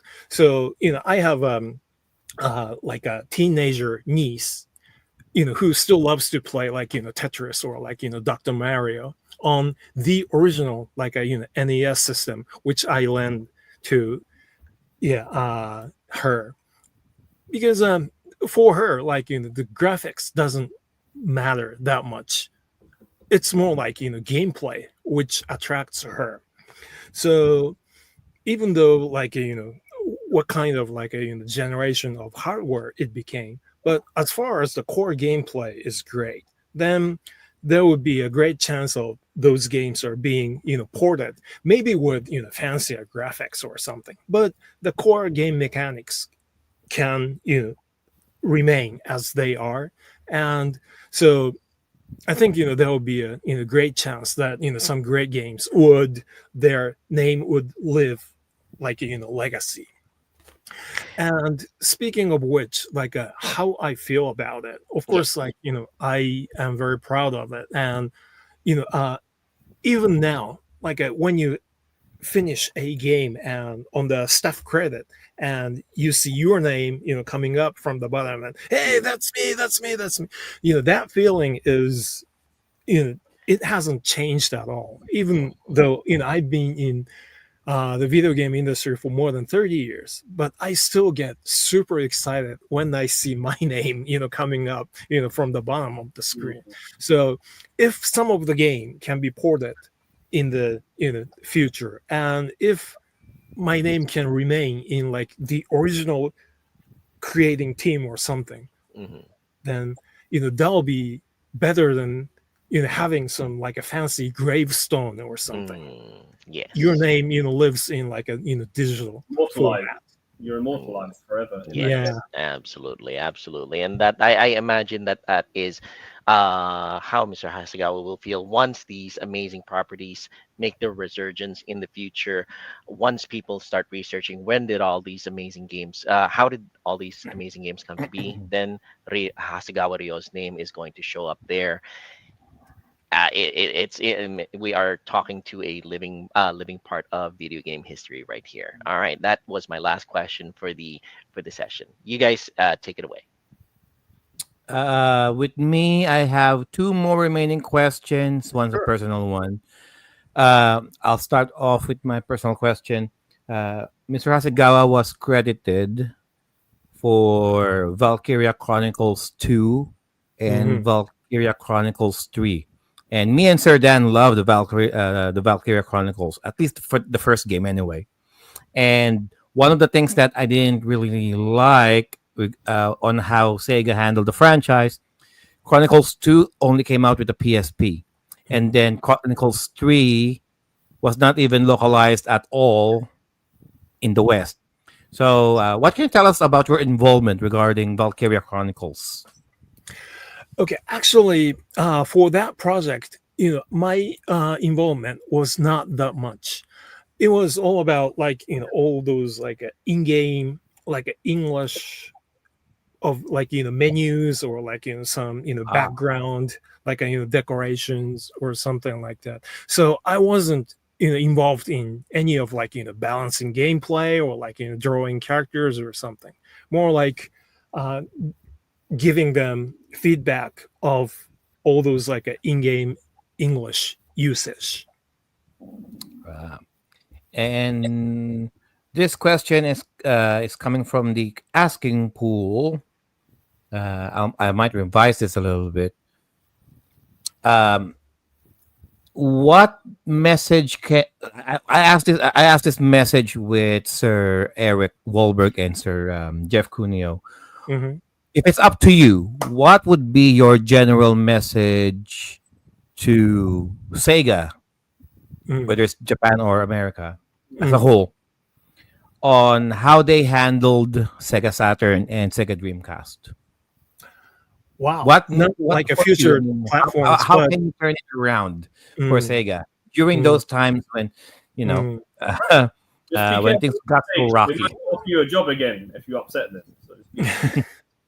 Okay, so I was heavily involved in the development of Sega 32X. So you guys remember that so there were two like branching stages of like the Sega Saturn and Sega 32X. And why that happened is because because of the success of Sega Genesis in Western market. So Sega of America, Sega of Europe marketing team simply couldn't discard all those like a successful hardware which are in the household of like I think it was like a 14 million units or something like that. So they simply cannot say, hey, discard your Genesis or Mega Drive and buy Sega Saturn. So that's the reason why they come up with the idea of adding an extra device to bring Mhm. your Genesis as powerful as Sega Saturn. At least that was the concept. So while in Japan, somehow, fortunately or unfortunately, Mega Drive wasn't sold that many units. It's not like a very small amount, but I think it's In more about comparison, the Japanese market are used to like buying a new hardware regardless of what you have in advance. So for Japanese market, Sega was able to concentrate on like Sega Saturn. However, for Western market, Sega had to like diverge like a two development resources both for like a hardware and the software, and that sort of like weakened the so they couldn't concentrate all those like resources onto one hardware, and that was a sort of like a unfortunate decision made back then. So for Sega Saturn age, if I was able to say something to executive board members, I would say concentrate on one platform. mm. And for Dreamcast, unfortunately, I left Sega before the main like the peak of the Sega Dreamcast age, so I cannot say much about it. But I think that was like a not like a failure of the hardware itself, but it's sort of like it was like a little bit too early. Let's say like a having a modem with it. So the great RPG Fantasy Star Online sort of like revolutionized the online MMO of the future. Oh yeah, But it was like a bit too early for the age. So it mm. was not like their strategical mistake. It was like a little bit too early for the age, I think. I think yeah, you raised some very interesting points about what was going on back in the mid 1990s and where Sega were going. I think it's very sad what happened in my view, because I mean it was crazy. Think about 1995, 1994. Think about 1994. You think, okay, Sega, they've got the Master System, which is still being supported in the European region. Yeah. So they're still making games for that. and Yeah. in Brazil. They've got the Game Gear, that's their handheld device. They're supporting games for that. They've got their Mega Drive Genesis hardware, which is their main thing going on. They're making games for that. Oh, well, let's make a Sega CD games for the add-on. That's our premium accessory. So there's the premium custom. So we have 4 platforms. Oh, and while we're at it, come Christmas 1994, we'll launch a Sega 32X in America and a Sega Saturn in Japan. That's 6 formats. Yep. People are developing games at the same time because Master System is still being supported at this point. Let's not forget. It's bonkers. No other company would ever have 6 platforms supported at the same time. It's the only and first time in history that has happened, and I think that's crazy, but I love them for it. But, I think there's a lot that could have been said, and a lot of it's to do with, as we know, and everyone's going to say, it's all to do with Sega Japan and America and what went on between them, and I understand there was miscommunication, to put it politely, that happened. And I think that's really sad. And also, it led to the over-engineering of Sega Saturn. That is an incredibly over-engineered system if you look at the board and what they did. And the same thing could have said about Dreamcast, which you've just said now with the modem. And Sega were pouring lots and lots of that money they made from Genesis and Mega Drive success into the R&D in making these things, to the point where they were already in the red as soon as Dreamcast launched, and they took a huge gamble with it, and it just didn't pay off. And this is just for the listeners that happened. This is actually history. This is actually what happened factually. And Interesting point. But there are a couple of external element which should be granted. By the way, so I'll make it very short. Good point is that you brought up the Sega Master System. Although that was not like the mainstream hardware, they were still selling very strong in countries like Brazil and Mexico. And because of so they are just trying to use very similar a game engine and swap characters to some of their popular cartoon characters, and they sold them very well. So actually the profitability of the Master System games are much higher compared to the Genesis game. So, and if you remember the game hardware a publisher called Tectoy, then so Sega sub-licensed the hardware structure and all those a distribution in their area, and the loyalty from them was pretty good. So there was a more than good enough reason for Sega to support the Master System back then. And one more thing is Sega's business has always been strongly related to the arcade, coin-op business. So in Japan, nothing was stronger than direct port from the arcade to sell your games. So Sega Genesis or Sega Saturn had a lot of arcade port, and the arcade division of Sega was very strong and very profitable, the part of the entire Sega system. So even though the consumer department of Sega was not very profitable, but still the profit which was generated from an arcade division was still very strongly supported all those business of the console business. So once again, there are many external element which should be regarded as well, not just the inside the consumer hardware business. All right. So Viraj, you have one last question. Yes. Controversial question. I've been trying to stay away from controversy because I don't like making guests feel comfortable. But this is to do with this is sort of what's happened recently, and it's a subject near to my heart. And so Dan just made a point recently in the comments section that sprung this question to mind. He says a Master System Mini would go down a storm in the UK, and this is to do with mini consoles. Okay, we utterly love them here. The NES has barely been made. I don't know if I agree with the second subject. The NES was significant here, but obviously the Master System did better here. But this is to do with the fact that Sega of America president Shuji Utsumi, I think that's his name. Mm-hmm. He made a comment a few months back, and it's in an article I read, about he wasn't for the minis. He doesn't want Sega to be seen as a retro company. He wants to look forward at some of the new games, which is great. However, as a legacy Sega fan, I think Sega's legacy and the reality situation, in my opinion, I think many other people, their best days are really behind them because the hardware that lent itself to their software was awesome for those of us who experienced it. And for them to make, they made a Genesis Mini, a Mega Drive Mini, which was very successful for what it was. They made a Mega Drive Mini 2, and that came out, and that was limited because for every one of those, there were 10 original Mega Drive Minis because of the semiconductor shortage. That was the reason that was given by, I forget his name, but the father of the minis who made them. And there is a semiconductor shortage, which is another reason why he sort of put off the idea of a Saturn Mini and the cost of it to make it. But we're kind of out of the COVID times now. Okay, so they can, if they wanted to, make a Master System Mini easily, if they wanted to, or a Saturn Mini and a Dreamcast Mini. So, I mean, what is your view on this? I mean, I think that while Sega will continue, you want a Burning Rangers game. I get it, and you want to see some of them resurrect their old IPs.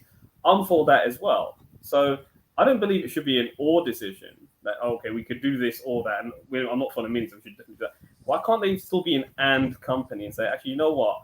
Our legacy is very near and dear to us. We want to respect the old fans and make them enjoy our old games and bring a younger generation to appreciate our 8-bit legacy, the Master System, or in your case, the SG-1000 Mark III, Sega Mark III it was called for you guys, right? And I think that's very important that they should do. I don't think they should abandon their 8-bit legacy. And I think everyone's crying out for a Saturn Mini because there was on the lid of the box of my Mega Drive Mini 2 Japan edition a QR code where you could vote. What do you want the next mini console to be? And the majority of the poll was Sega Saturn, obviously, because that was only for the Japanese Mini and the Japanese market. I think Sega's most fondly remembered, not for Mega Drive, but for Sega Saturn. That was their thing. So what's your view on his comments about him not being for the minis? Do you think that the minis are still important, that they should bring out a Saturn Mini and a Dreamcast Mini, or, also even a Mark III Mini? So what's your view on that? Okay, first of all, I know Utsumi-san for quite some time. And he's a very nice guy. Actually, so when I was at Sega, he was at Sony, and when I moved to Sony, and he went back to Sega, so it's kind of the very interesting relationship we have. But anyway, since I am no longer with Sega, so I am not going to represent this as anything official. But from my perspective, personal perspective. What Utsumi-san said is that he didn't mean that he is not going to cherish old IP or something. He just want new IPs to be created by Sega internal team. So there are lots of great IPs Sega have, but unfortunately they cannot come up with something new recently, something new and something successful recently. But that doesn't mean they need to rely on all those old IPs. They still need to pursue to create a new and competitive IPs for their future. So I think that's what he meant by that, the spirit of the company to try to create even more attractive IPs for the company's future.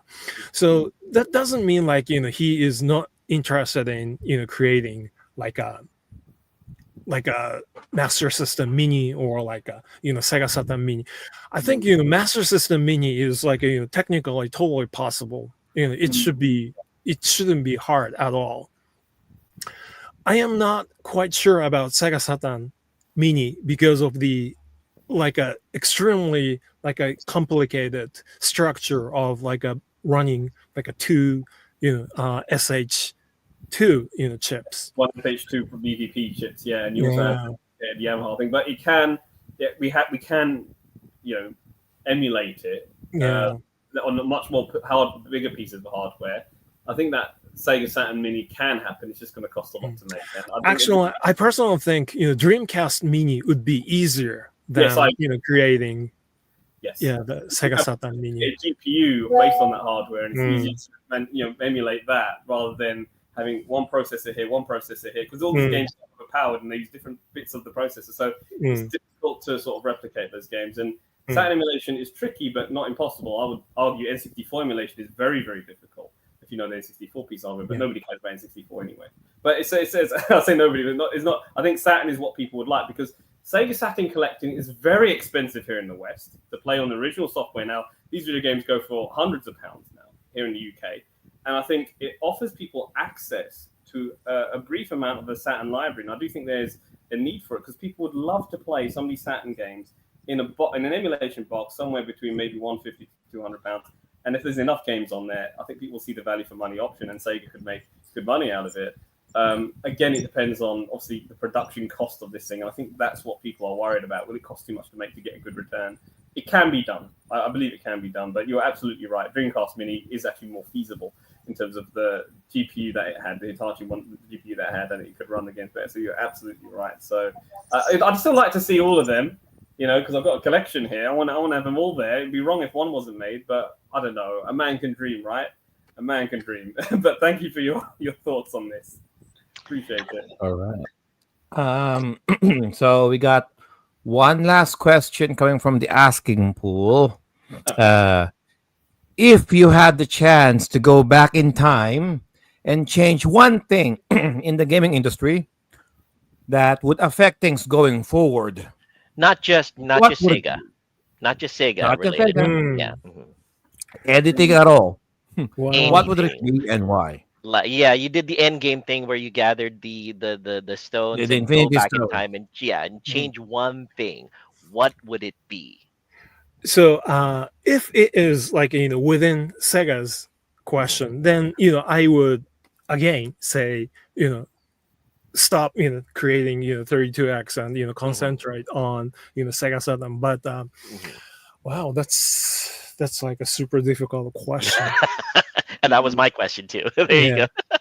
Because there are so many milestones or a very important point which had given a huge impact to where the video game is right now.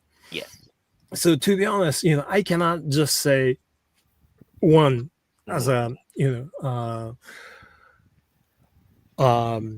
answer, but so this is not something I say as you should change it or something, but this is something what I personally hope was if the technology of polygon development of the polygon technology was delayed by 2-3 years, then so if you remember Sega's a golden age when they produce games like the Power Drift or Galaxy Force.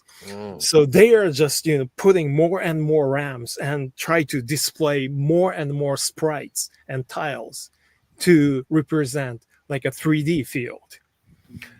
So that was completely taken over by the real 3D, the polygon technologies. But if those polygon technologies got delayed by a couple of years, and if Sega and all those other video game producers had to deal with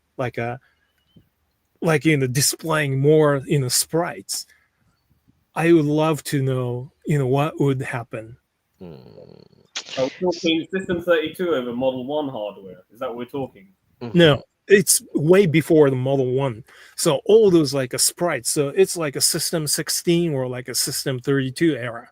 Yes, the System 32, that's what I meant. So you're saying you'd rather it go in that direction rather than we delay Model 1 hardware. That's what you're saying. That's right. If there were no a polygon games for another 2 years or something, I would have liked what would have happened? I personally would have liked to see more System 32 software, System 24, System 32. I think they had some really good stuff there. So. All right, excellent. So I think this is a good place to wrap this up, Joe. Take us home. Joe is being a little delayed, I think. Yeah, go ahead, Joe. Before we end the show, before we head to our shameless plugs, we'll let's hear it from Streamyard and BitMap Books, and then we'll end the show after these messages. Don't go away, guys. Start your own online live streams, webinars, podcasts, online classes, and virtual presentations with Streamyard. By using Streamyard's user-friendly interface, you can also do simultaneous multi-streaming if you have accounts to Facebook, YouTube, Twitch, and other platforms. If live streaming is not your style, video and audio recordings are also available, especially with those who have variable and inconsistent internet connections. The finished output will still come out as clear and well articulated exactly as you originally intended. You can also customize the appearance of your presentation, like green screen effects, facial touch-ups to smoothen out those facial blemishes, multiple cameras for multiple guests joining in the discussion, your own wallpaper on the background, adding your own logo as a watermark, sharing videos from your own computer or other website for added visual aids with or without audio, uploading your own background music if you wish to set the mood when talking, and lots more. Before you can enjoy all of the wonderful full features of StreamYard, you can start with a 14-day free trial by using our link. Not only that you are supporting the Timeless Gamers Show, but you can see it for yourself how easy it is using StreamYard. Do you like playing video games? Do you like reading about history? Do you like learning about video game history? Then you should give yourself the gift of owning some video game history books from BitMap. Since 2014, BitMap Books have published numerous colorful and well-detailed hardbound books about video games ranging from the different video game consoles of old and the various video game genres that will surely pique the interest of its core fanbase. BitMap's team of global video game journalists, players, and illustrators have produced numerous award-winning titles that celebrate the software, hardware, and developers that laid down the foundations for the billion-dollar video game industry we all know and love today.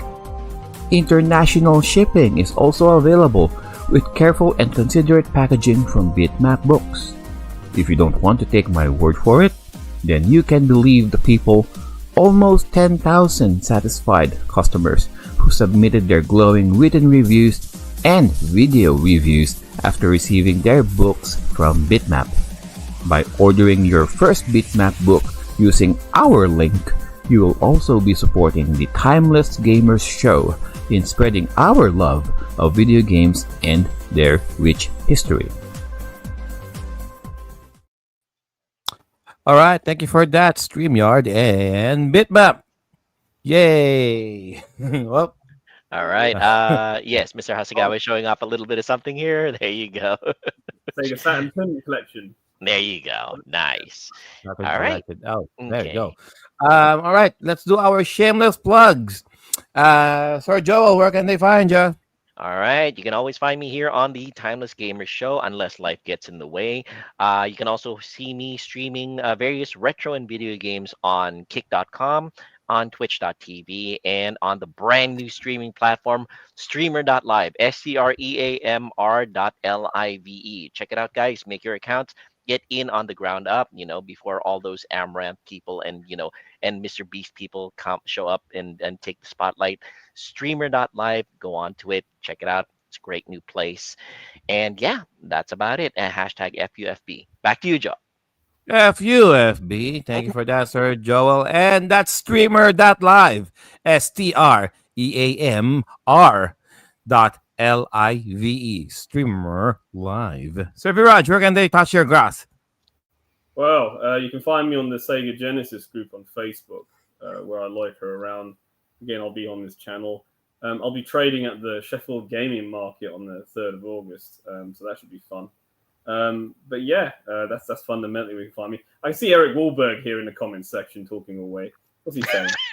We didn't realize the 32X we didn't have Sewer Shark for say.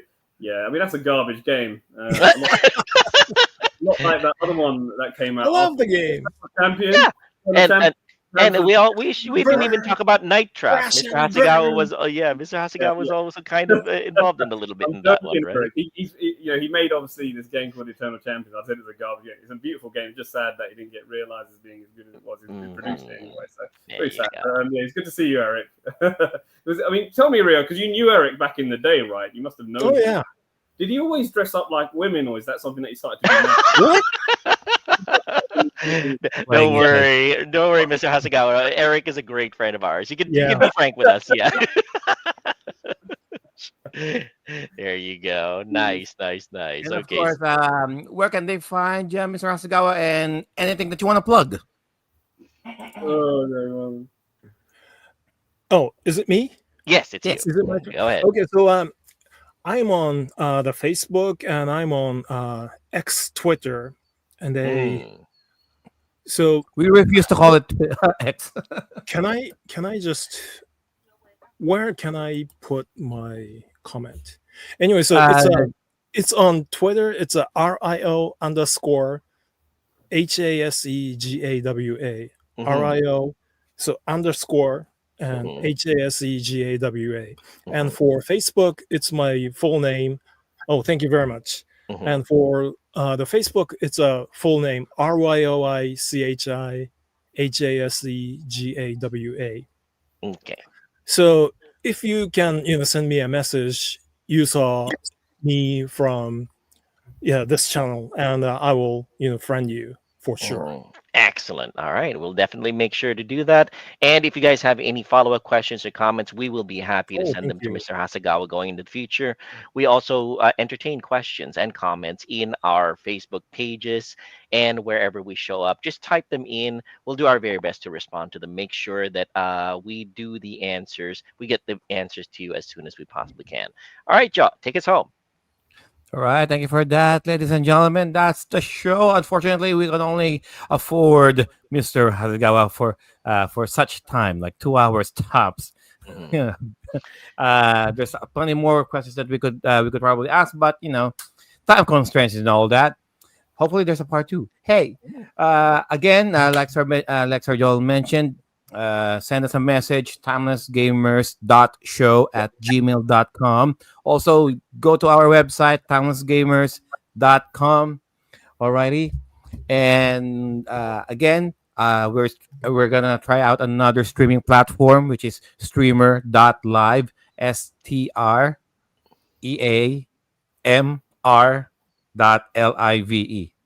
Very difficult to spell. Alrighty.